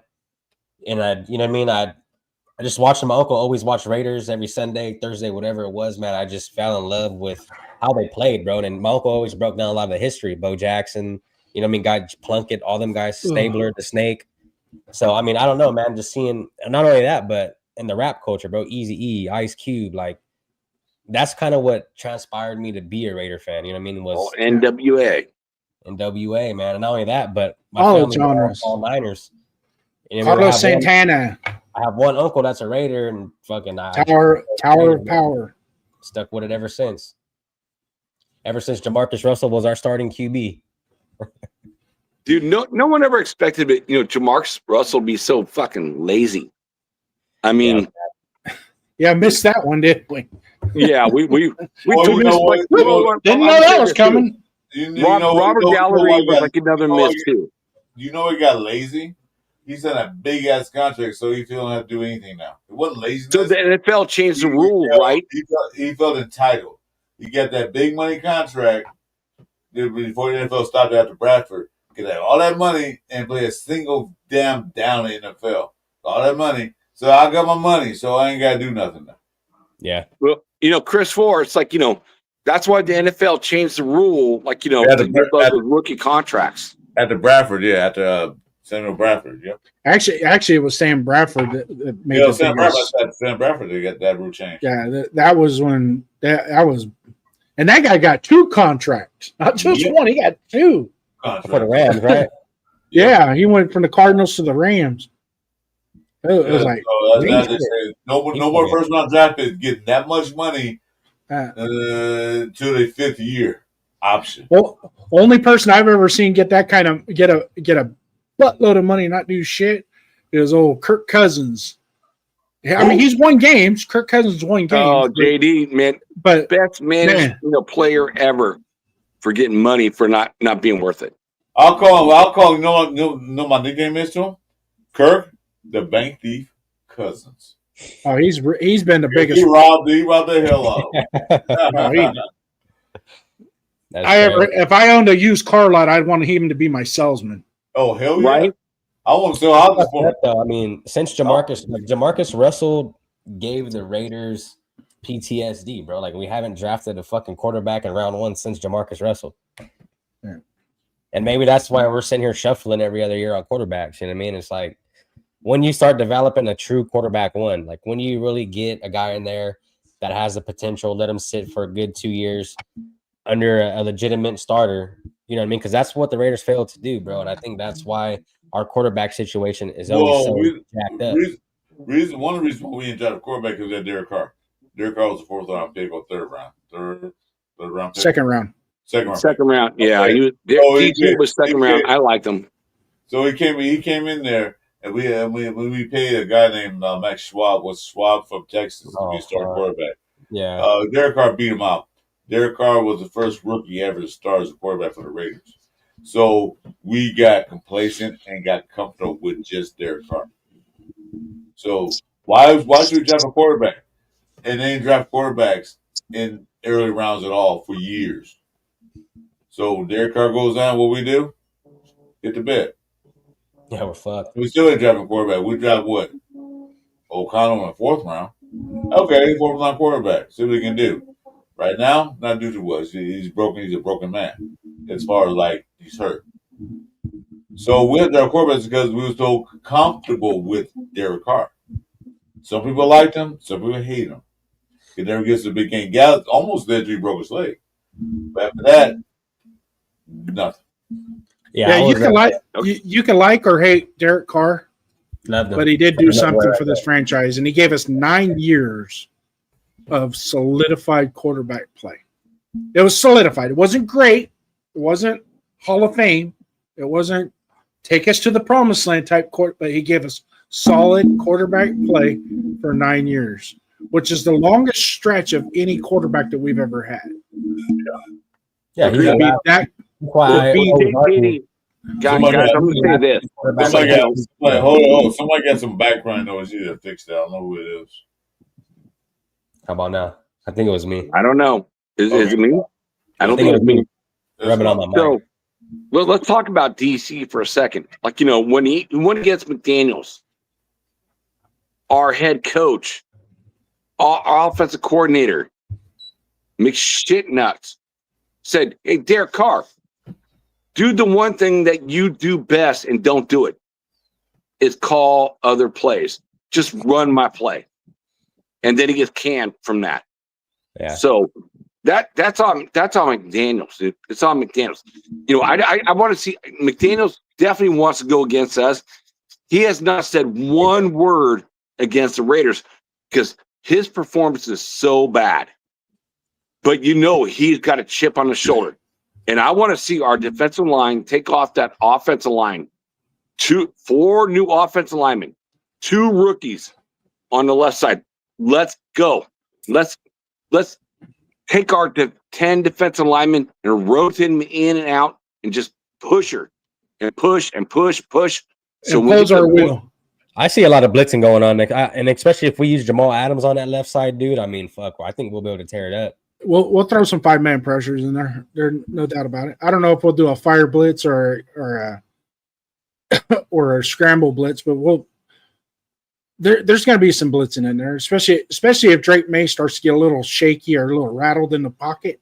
Oh yeah, then yeah, you got to keep it coming. You got to keep it coming.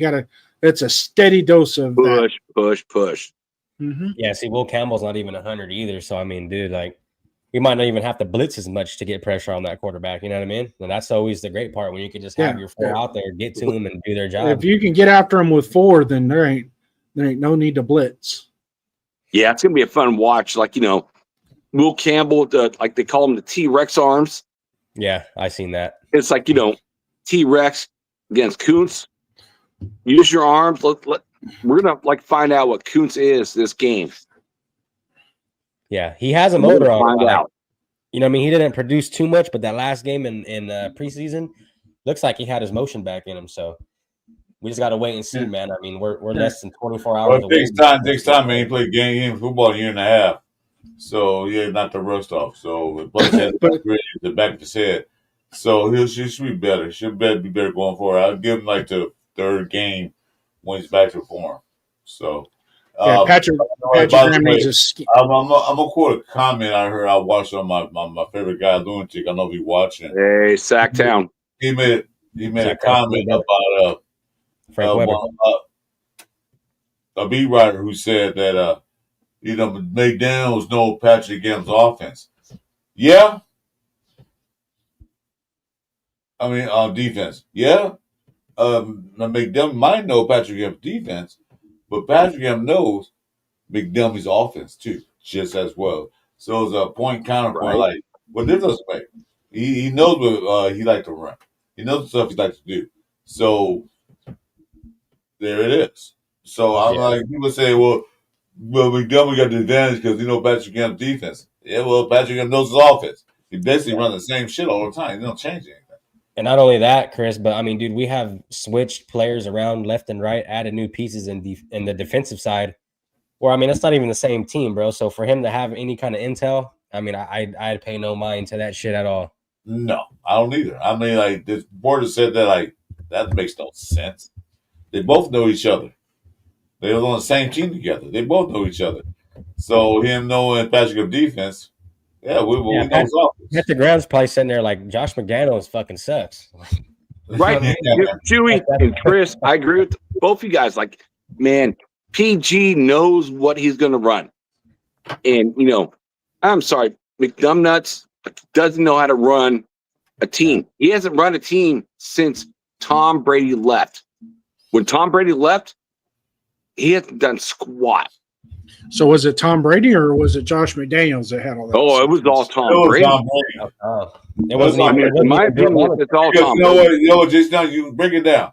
So Josh McDaniels wasn't there when Tom Brady won his first two Super Bowls. He wasn't there yet. He wanted some more with him. Okay? Tom Brady went to Tampa Buccaneers. Well, no, Josh McDaniels. Guess what he did? Won a Super Bowl. So he won Super Bowls without Josh. He won the Super Bowls 3 without Josh McDaniels. So Josh McDaniels didn't make Tom Brady. Tom Brady made Josh McDaniels that guy. Right. So, and that's what Josh McDaniels thought he was going to have in Vegas. Because there Tom Brady was going to the Raiders. Yeah, he's going to be an owner, not a player. So he thought he had Tom Brady playing for him. Nope. That's why he drafted Aiden O'Connell, because it was Brady-ish like kind of quarterback. Didn't work out that way.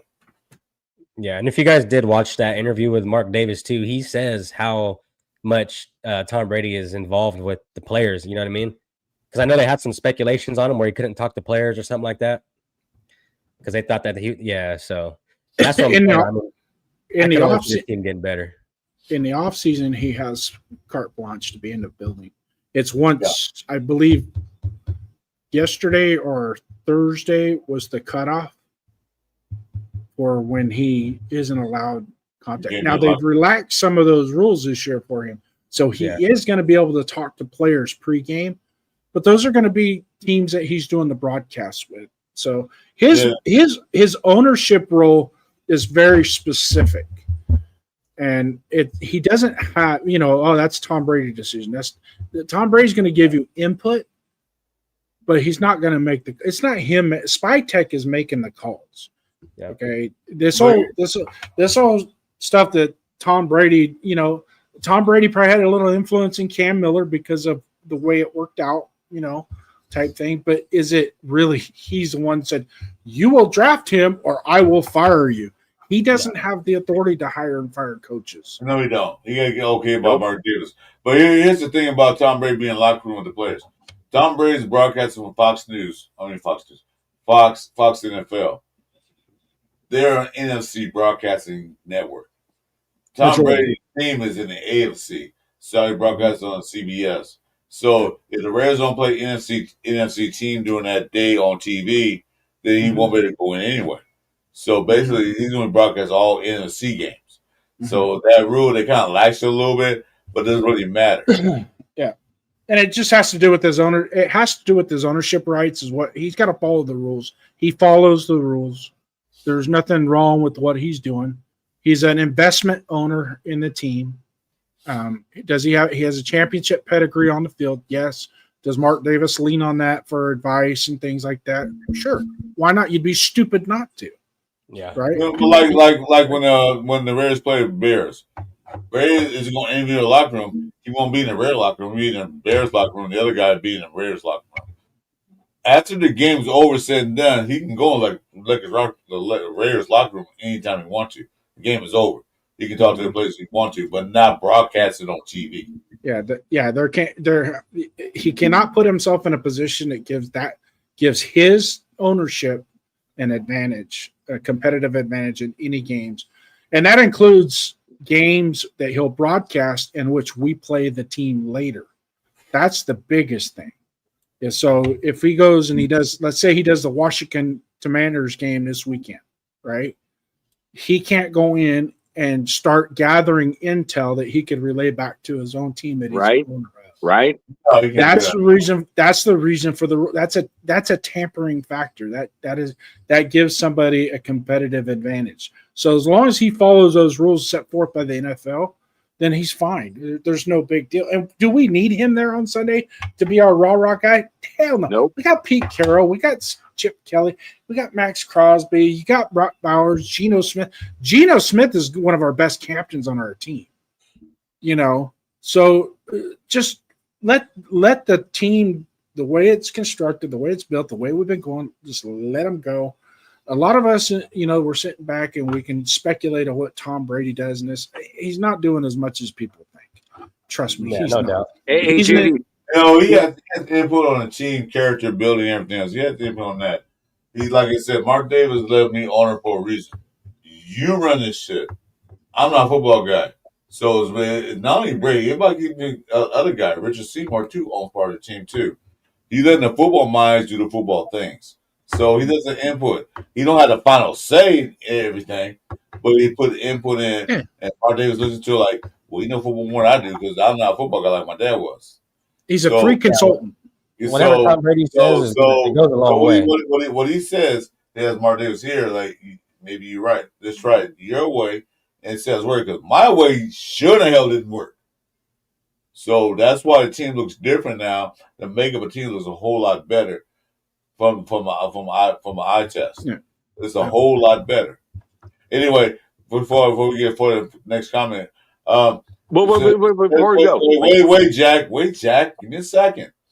Before we get started for the next comment, Jack's going to go and do it anyway. Just a reminder, this is the last call podcast with me. The last call podcast with me, my boy Jason Downs. Unfortunately, Jeff's not unfortunately for him, we having fun. Is out there in a big Black Gold Raider party out in Massachusetts, where he's at. So anyway, do us a favor. Like and subscribe to my name is Christopher Podcast. On the other side, I don't know what side he's on right now on the screen, but he's over somewhere. That's Jason Down. He just started his YouTube channel. And down in the lower corner, is our boy Chewy NFL News and Podcast. Make sure to subscribe to this channel. Hit the likes and notification buttons. Jack King don't have his own station, but he does appear a lot on the West Coast. Jack, that you appear on? The Wild Wild West show. Okay, he's been on Wild West show. So make sure to hit like. I go against all AFC West teams. So subscribe. So see, still want to get his word in. See, I'm not even finished talking. Still want to get his word in. So like and subscribe to all our channels. Watch Jack on Wild West show. Would much appreciate it. Notifications. And now Jack, go ahead and say what you're going to say that you're going to say anyway. What I was going to say is I agree with Jason Downs. I look at this team, I look at the team we're going to go up against. I really feel like, right now we have the advantage, being game one. I feel like this offense is going to be a top 10 offense. I feel like our cornerbacks are going to be like the bottom 5 cornerbacks. But I look at this team, they're stout on the offensive front. So maybe Genty doesn't get all the yards that he's going to get. But I feel like the play action pass is going to work huge for the Raiders. And I see big plays for our weapons. I don't even see another team that had the weapons that we have in pretty much all the NFL. What's up, let alone the AFC West. I mean, no, there's not one team in the AFC West that has the weapons we have. So the AFC West? I can salute you. Because Jack talking with Jack talks, man. Everybody listens. So hey, thanks for coming in, 805. If you want to come in, let me know. Hit me a thumbs up or something. I'll send you an IG message. Okay. True Raider, man. Appreciate you, man. Mother fella, True. Hey, True, what's up? You want to come? I'll do the same thing for you. This is basically a Raider content show. Mine's Jack. But yeah, you want to come in? Come on in. I'll see you an invite. Anyway, Jack, as you were saying. Yeah, my content is through Captain Jack channel. So support our boy Captain Jack. Yes, I just do it for fun. Nothing more. I mean, I'm just a Raiders fan. I don't want my own show. I like hopping in on other people's shows. I don't want my own show. So yeah, I do it for fun. So it's I love all my boys, and that's why I come up here to support all you guys. Hell yeah. Nothing wrong with that. I appreciate that.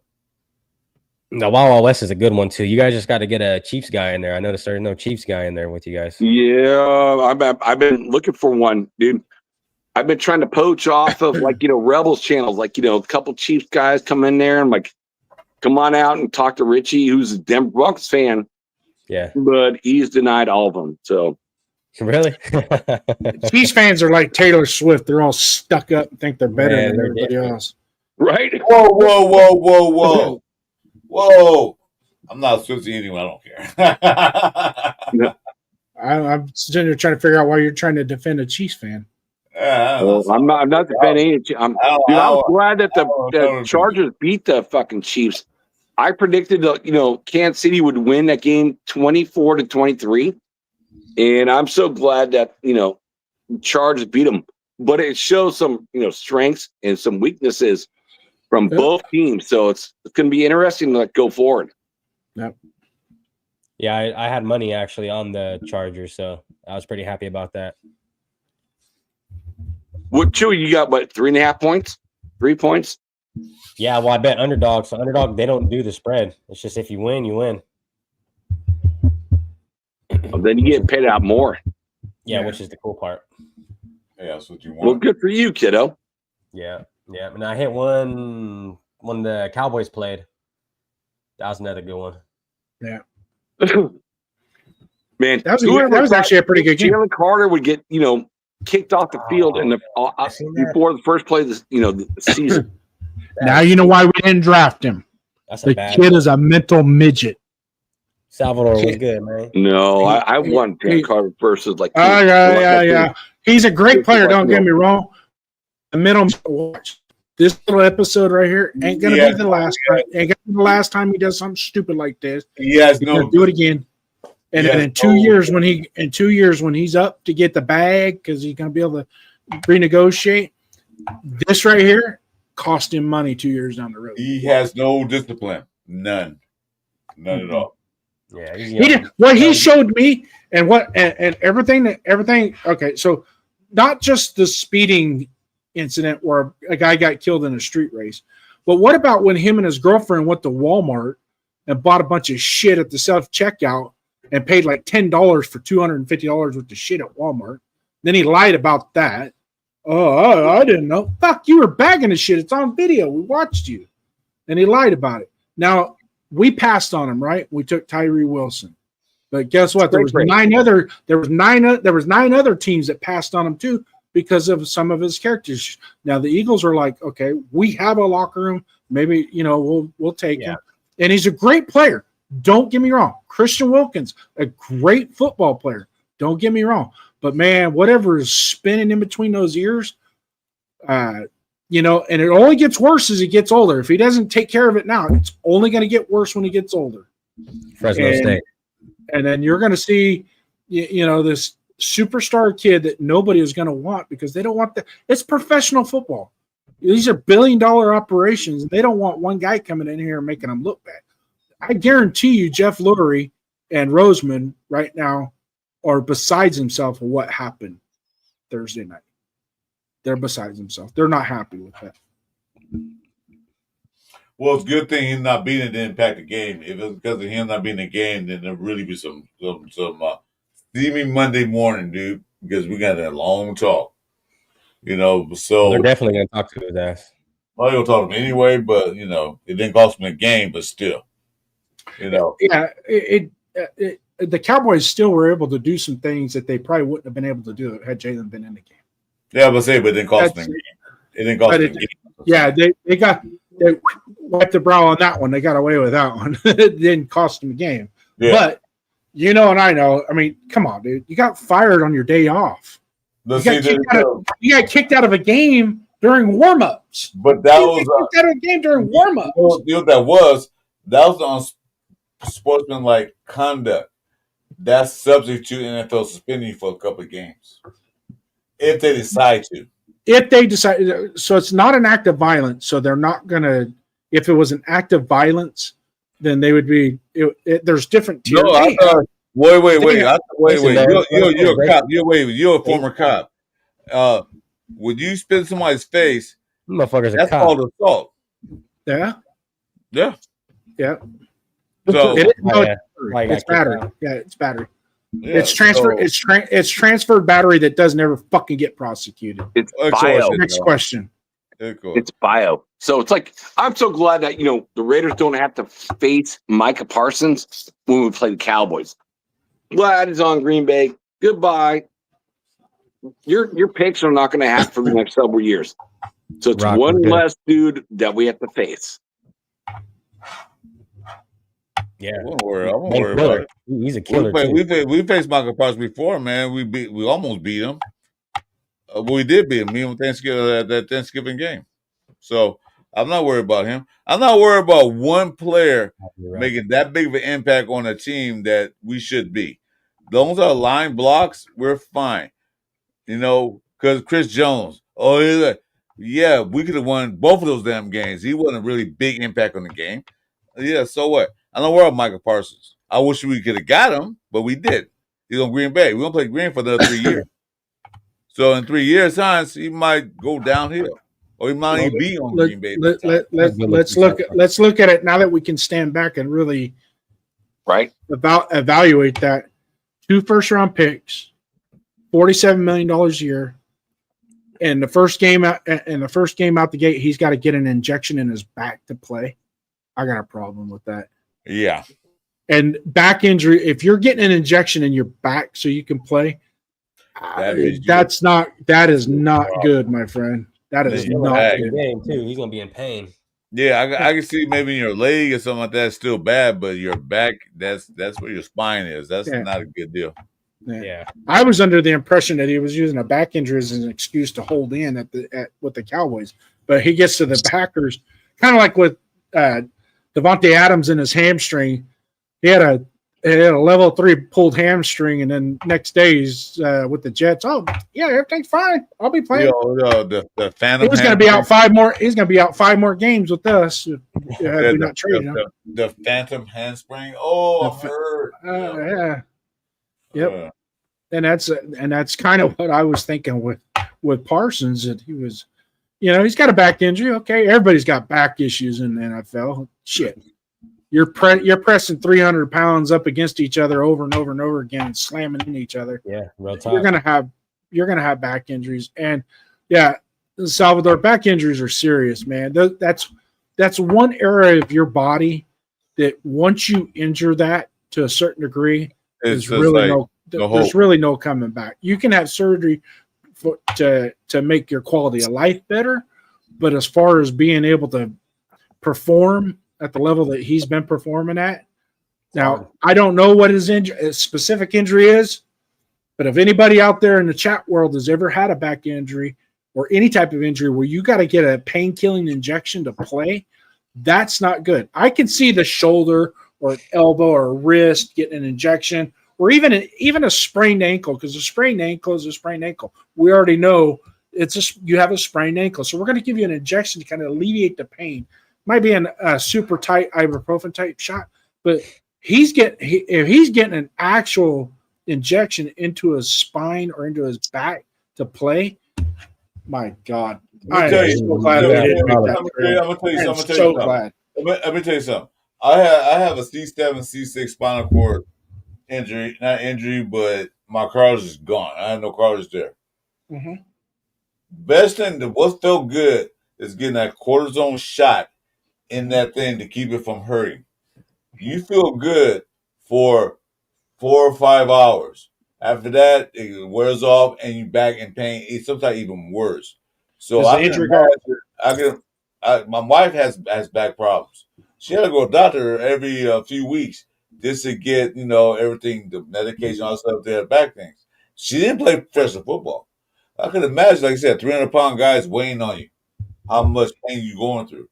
He probably feel good for that game, but then comes Monday, he's back in pain again. So it's not a fix. Yeah. So how long it's gonna last? We don't know. Yeah, it just takes one wrong move, bro, and your back's done. You know what I mean? Yeah, and it just depends on what kind of back injury, where his injury is too. And see, mine is in my C4 and C5 down in the L4 and L5. Excuse me, L4 and L5 down by the hip. Oh, and it just mine. Fortunately, I don't have disc issues. I just have where it's twisted, and it starts to get inflamed, and it affects my sciatic. It starts to cause my sciatic to go out of whack, and it's just a matter of 3 or 4 chiropractic sessions, some hot cold therapy, and then not back to normal, but at least I can function. Hey, JD, I'm sorry to hear that. I know Chris Ford, like Sacktown, when you have back issues are back issues. Like it's like no joke. I'm becoming an older man. Like whenever I hurt my back, I can't move for like a day or two.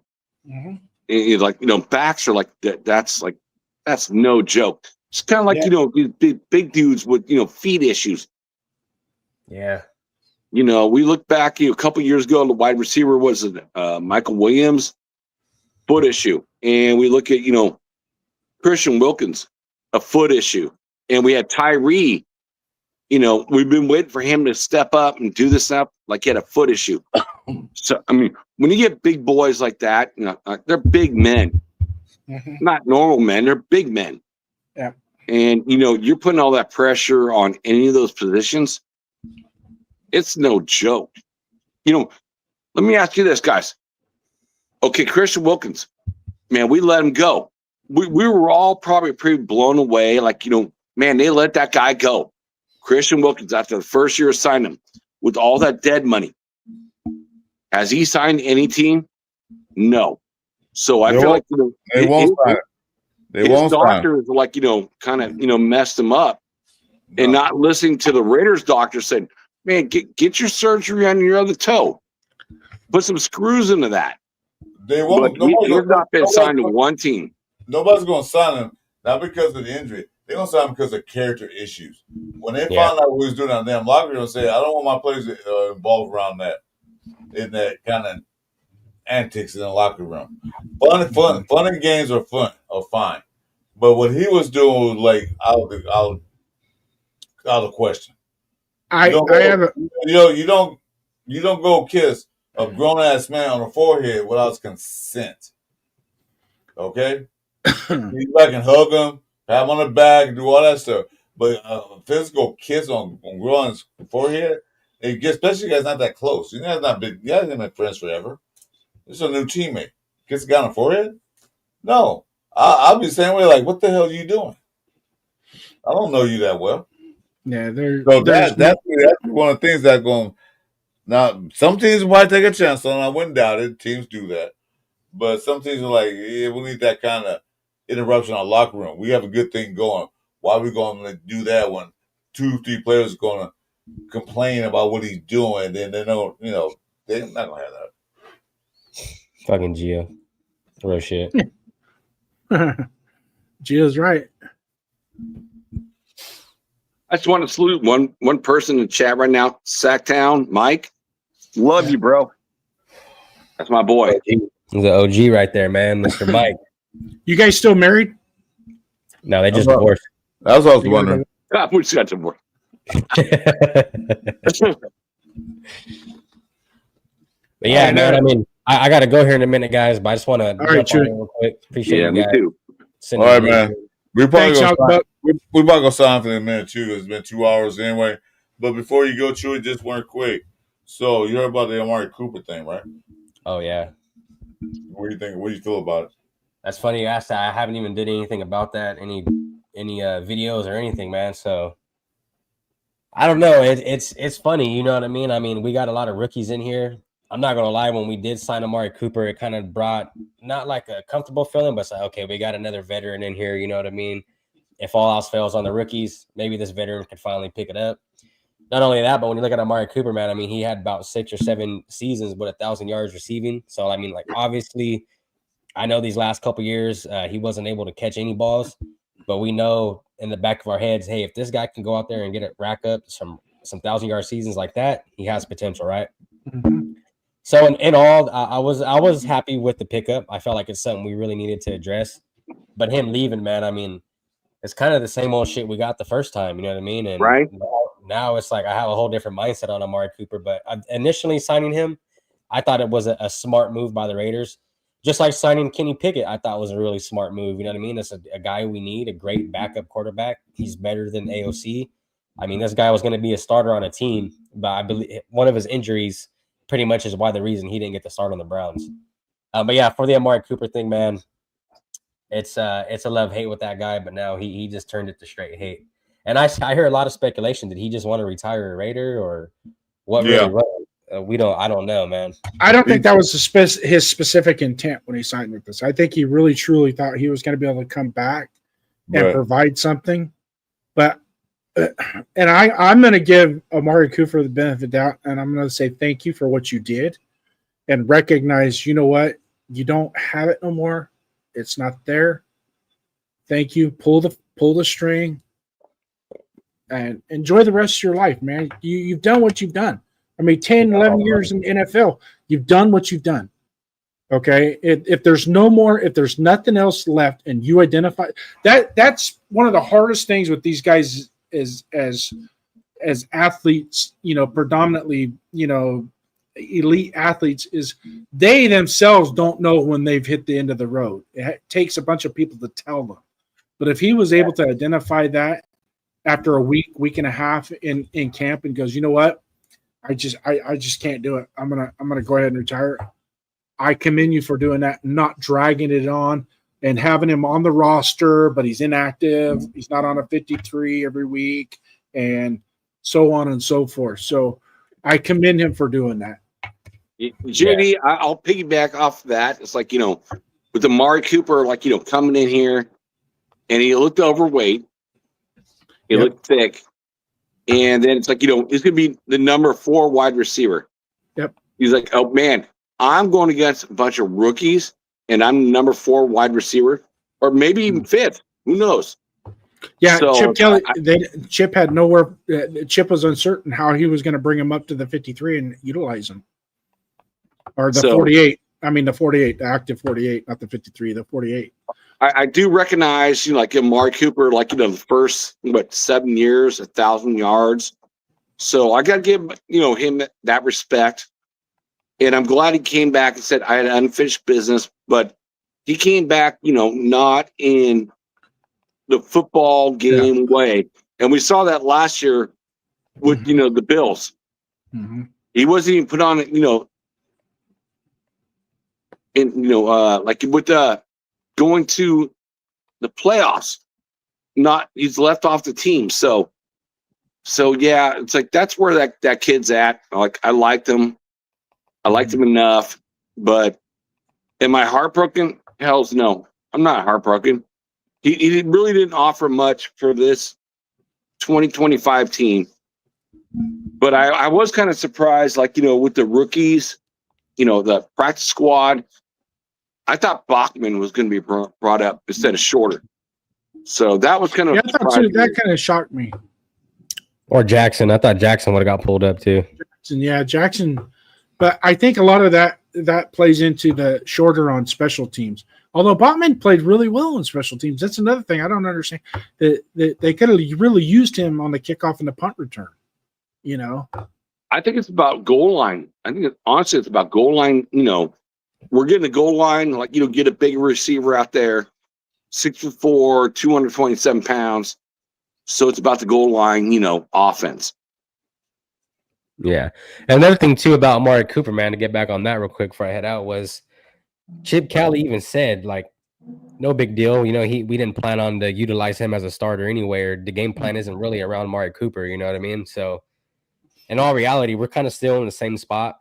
Yeah. It's not like Amari Cooper was going to come in here and save this season. You know what I mean? No. It's not like he was going to come in here and no, he wasn't. Starter. He wasn't a receiver that take us over the top, just that one receiver. But I'm thinking that, they probably might have maybe start him in the first quarter or so just to get them going, to get them acclimated. Oh, shit. But he wasn't one of those, he's going to take us over the top. I was watching Florida game. Yeah, it's going to be a hard time, when you're going behind Jacoby Myers, on the official Raider depth chart. South Florida. You're going behind Jacoby Myers. Yeah, he saw the writing on the wall.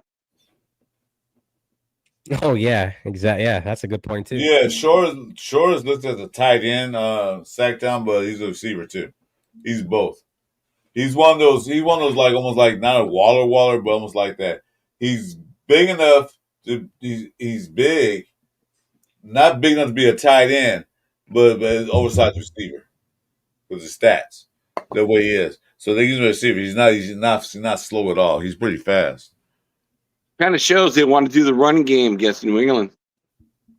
I think this team's going to be devoted to the run game, actually. I mean, we're not signing any big wide receivers or anything like that. I mean, we do have one of the best tight ends. But I feel like, why wouldn't we use Genty and Mostert? You know what I mean? When you got guys of the way they move, not only that, but the way we've beefed up that offensive line, bro. We're finally seeing Zamir White being able to hit holes, which we haven't seen last year. But yeah, I think the Raiders offense will be devoted mainly to running and that RPO, man. Catch them over the top, catch them sleeping, you know what I mean? Yeah, see, just to let you know, he's 6'4", 227. He's too small to be an actual tight end, and he's pretty big to be a receiver, and he got wheels. So he was more receiver. A big kid in the red zone, like you said, Jack, it's going to be awesome. So you got 6'2", 6'4", and 6'5" guys out there in the red zone. That being Myers, Shorter, and Thornton. Then not counting the superstar of all the whole team on Brock Bowers.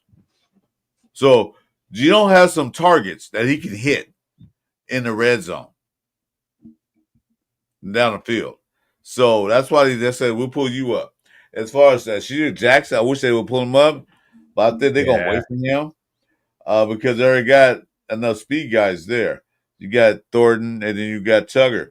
If Tugger don't do anything in the first few games where he can't get open or he can't catch the ball, they want to pull him up in the practice squad. So you know what? Your turn. I mean, I like Tucker, but Skip Jackson impressed me a lot. Hey, Jason, we're gonna sign up in about 20, probably about 15 minutes. You want to come in for a quick shot? You can. I sent you an invite. You want to come in for a minute? How's What's up, hey, Ray guys, Nathan? hey, everybody in the chat don't know this already. I advertised it Tuesday night with me and Chewy that Radio Nation Jason is a new papa. Mm-hmm. Baby girl. Congratulations. They had a baby girl, man, this past Monday, I think. I think it was Monday. Was it a Chewy? Oh, dude, congratulations, bro. Yeah. So congratulations.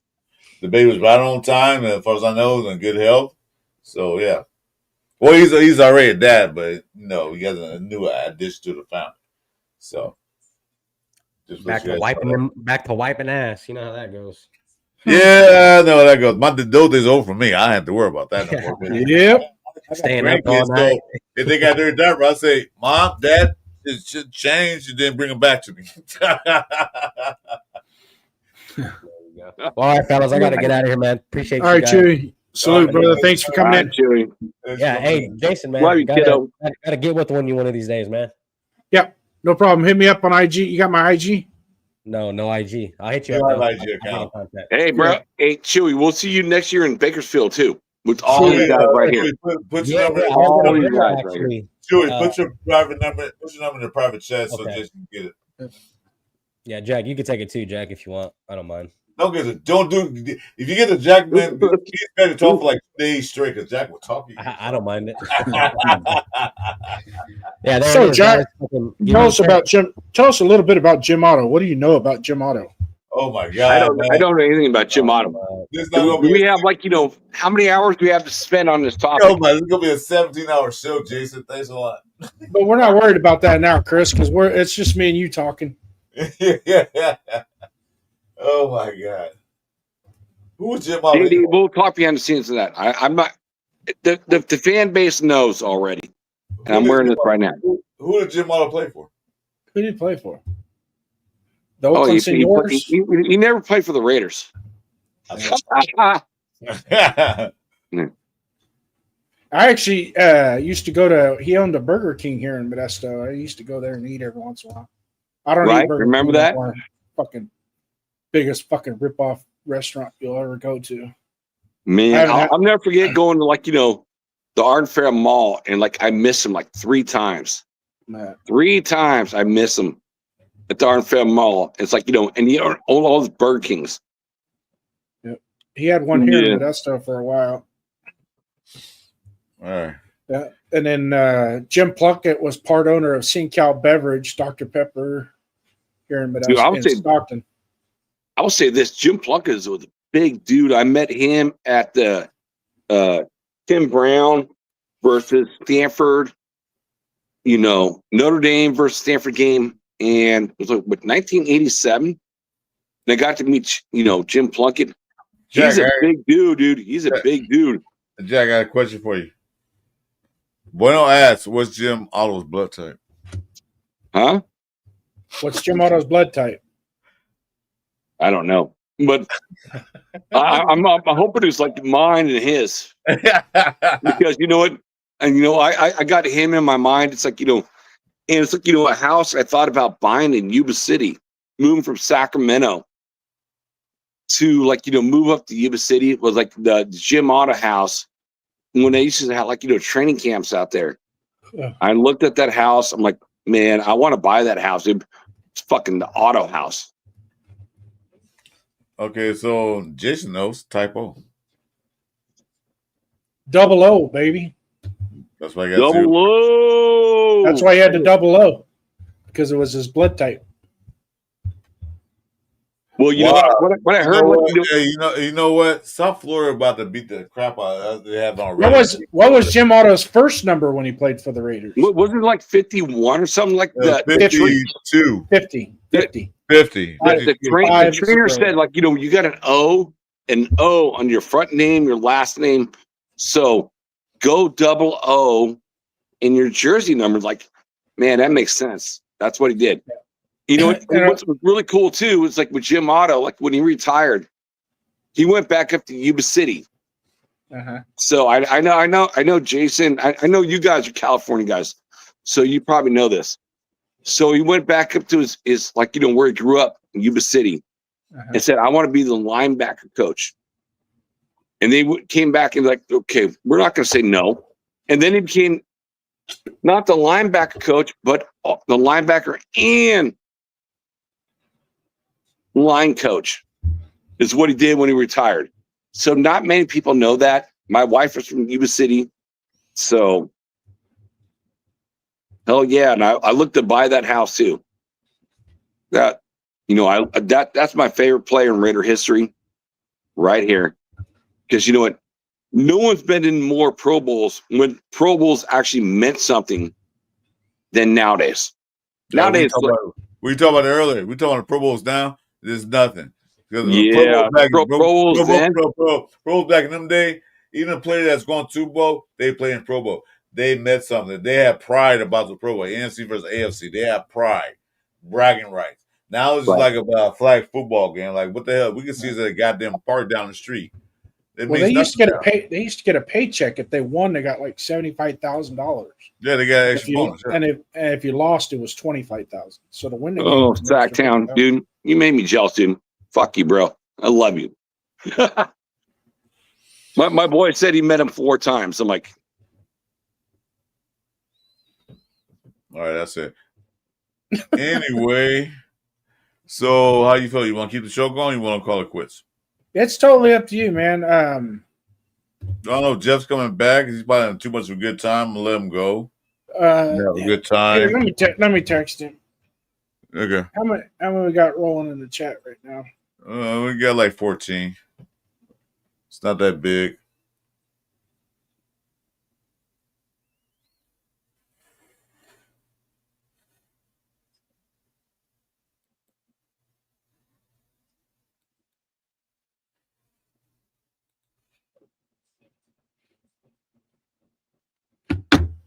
So anyway, let's roll through the chat. Sacktown, Buenos, everybody that's in the chat. Raider Nation Jason, appreciate you coming in, brother. Yeah, you guys, thanks for coming in. GeoMex, you've been hot, man. You've been hot. Keep it going, bro. This at the end of streams because we only got a limitation on how many streams you can run, so I had to eliminate. If it's watching your each channel, I had to eliminate some of these streams. But it's good. So nothing going on right now. I don't know tomorrow morning that me and Ray it's about to leave. Here you go. I don't know. I'm at a show tomorrow because we do gonna be an early show. Because tomorrow is the game.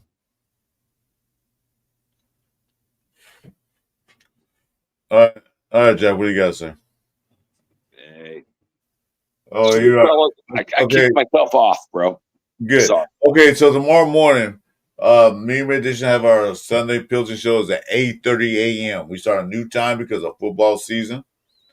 So it's tomorrow morning, 8:30. Tune in, please. Watch our shows. There'll be another pregame show regarding our Las Vegas Raiders and those guys on the East Coast, the New England Pathetics. So stay tuned for that. Go ahead, Jack. What you gonna say? So I'm curious, like, what everyone's going to really watch tomorrow. So for me, it's like our defensive line. We took 10 defensive linemen. Rotate. They got 4 new offensive linemen, 2 rookies. So I see the defensive line against their offensive line. It's going to be huge. Huge. And it's like, I feel like, our offensive line will be pretty good against their defensive line. Milton's good. Barham's good. And then we know about, Spillane, which we all know that I feel like we missed out, like not getting him back. And they got Ellis. Ellis is like another linebacker that we try to get. And the Patriots, like, signed to a bigger contract.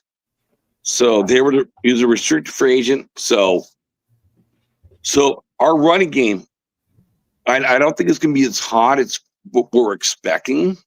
with Genty for the first time. But we all know he's going to be great. But I do feel like our passing game with Gonzalez out is going to be fucking super hot. I mean, there's not one player now on that team can cover Bowers. Okay, let's say you put 2 guys on Bowers. Then where are you going? We got Jacoby Myers, we got Thornton, we got Michael Mayers, we got Trey Tucker.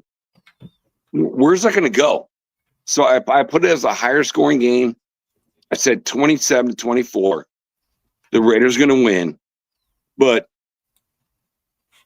even with the deficiencies, and they are better on defense for sure, but everything's going to be better on defense against the Raiders. Probably for sure.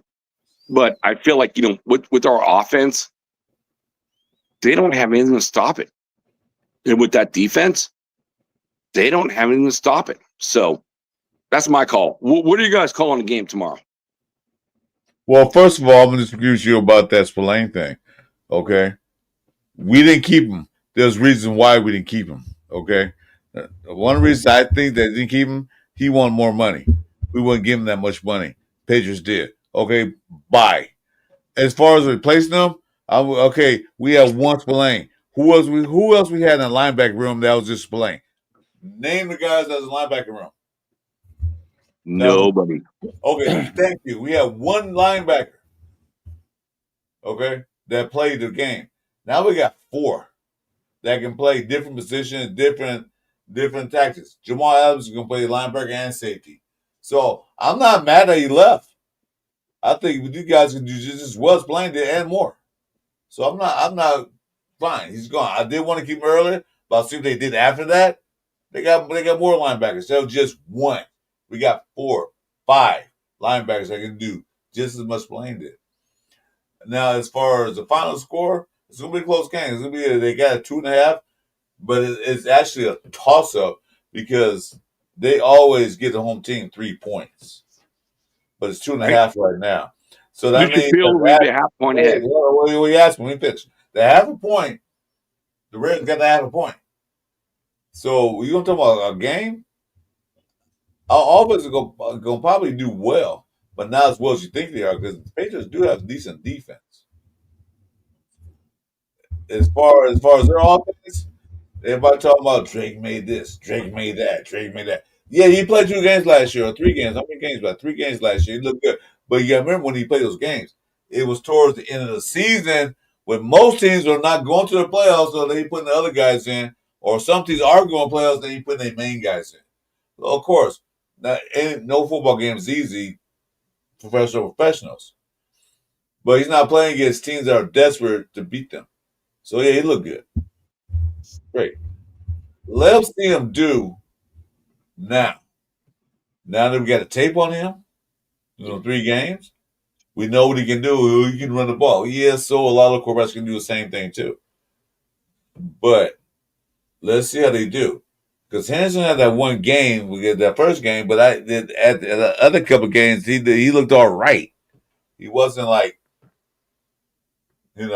spectacular. He did okay. And the other guy, Stewart, he looked okay. But we got Genty. We don't know how he's going to look in the first game. In a real game. We got Mozart. He looked terrible in preseason, if you ask me. Then also, we got that guy, Zamir White, who looked great in preseason. So, we'll see. It all depends on the line play. The offensive line and our defensive line, vice versa. So, we'll see, can we step up to the plate? Score prediction, it probably give me the score of 3-2, a safety and a field goal. I don't know. But as long as we win, I don't care. Make sense? 27-24 is what I'm calling. That'll have a score? Yeah, that's what I'm calling. I put it above, the betting line. It's 41. I think it's going to be a higher scoring game just for the simple fact, we got a great offense. They have a really good allegedly. We don't know if we got a great offense yet. No, we don't. Well, I feel like the weapons-wise, we are. But, weapon? Yeah. Oh, wait a minute. They got Stephon Diggs. There you go. Yeah, but Stephon Diggs is he 100%? I don't think he's 100%. I like he's a question mark to even play. So he plays or doesn't play. You know, let's test him out. You know what I mean? All depends on Gonzalez is gone. You know, their best defensive player as a defensive back is out. So way. It depends how much Himalayan salt he put on his steak. If you get that reference, pink stuff. All right. You ready? Don't put too much salt. Are you ready? Ready for what? Our objective is we need to score at least 24 points to win the game. At least 24 points to win the game. I'm going to carry us at 24-20 for the victory. I said 23-20. I said 27-24. You're playing like Price is Right. I bid $1, Bob. Exactly. What was his bid? $650? I bid $651. Exactly. Right. That's funny. That's Yeah. funny. Well, we only got 10 people left in here. I think we bored the piss out of everybody. And Yeah, it's gonna be a late show. We've been on 2.5 hours, which is longer than I expected. it's either that or they got tired of looking at my beautiful face. Yeah, that too. Or we're gonna show 2.5 hours, and most of the time with the Jack talking. So We got Our 5 show more hours to go. our show lasted 30 minutes, but Jack talked for 2 hours. So. Well, I do have a question. Raider Nation, Jason, man, your food sounds so good last year with like your shrimp tacos, beef tacos. Are you gonna go? You gonna go to Bakersfield with me and Mike next year? It depends. It depends. A lot of it has to do with the wife. That has to do with the wife. And Well, damn, Vegas was a long way away from that. Why are you talking about that now?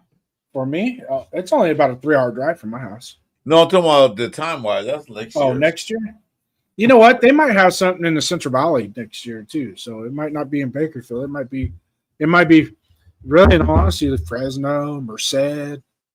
You know, there's all kinds of places where they can have an event like Yeah, it could that. be anywhere. Mhm. But it's been Bakersfield. That's their annual meetup, so probably be in Bakersfield or around. Yeah, Bakersfield is usually a good crossroads for a lot of Raider fans. Yeah, it's like almost center. It's like right almost in the center of California. That's what I call Central Valley. But Northtown, SoCal. Anyway, gentlemen, any final thoughts? Any final questions? Because I think we're going to end this today, right now. Well, go ahead and end it. Because I'm hungry. We'll roast some I think chicken. Jack deserves something. He deserves a little bit. Do it. Yeah, just a little bit of love. Raiders. Yeah, because Enchiladas, like, dude, I'll say this. Jason Downs, like, threw that out there for me and Sacktown. We're like, should we even go up tonight and, like, spend the night at Jason Downs' house and eat that food? Make you motherfuckers sleep outside. Yeah, dude. Last thing I need is Sacktown sleeping on my couch. Sacktown did when he went to Jack's house. He slept outside. So there it is. Yeah. Make them sleep. You guys could have slept outside. Well, very glad we didn't go over. Bring your pup tent just in case. Yeah. All right, guys. All right. Well, like you said, make sure you guys subscribe to me and my channel, Chris Ford Raiders. Also, Jason Downs has his own podcast going on with us and his own little thing he does. Jason. There's chat. Jack, thanks for joining us. All the guys you. who joined us, thanks a lot. Thanks for everybody in the chat who watched this show. I know it wasn't a really big show. It was just to watch some of the Jeff's little black hole party having a good time.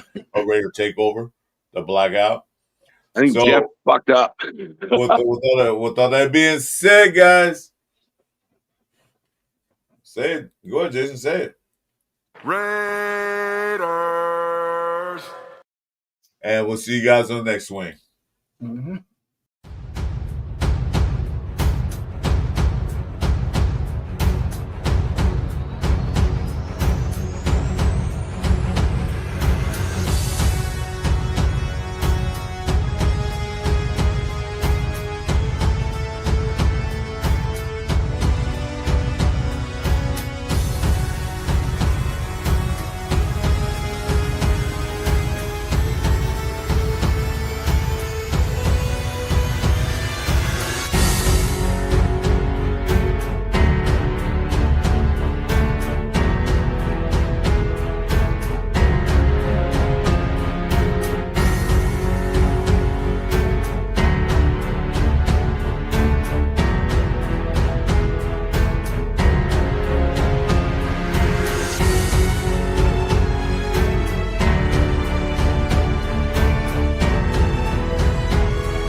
As Charles Woodson would say, Raiders.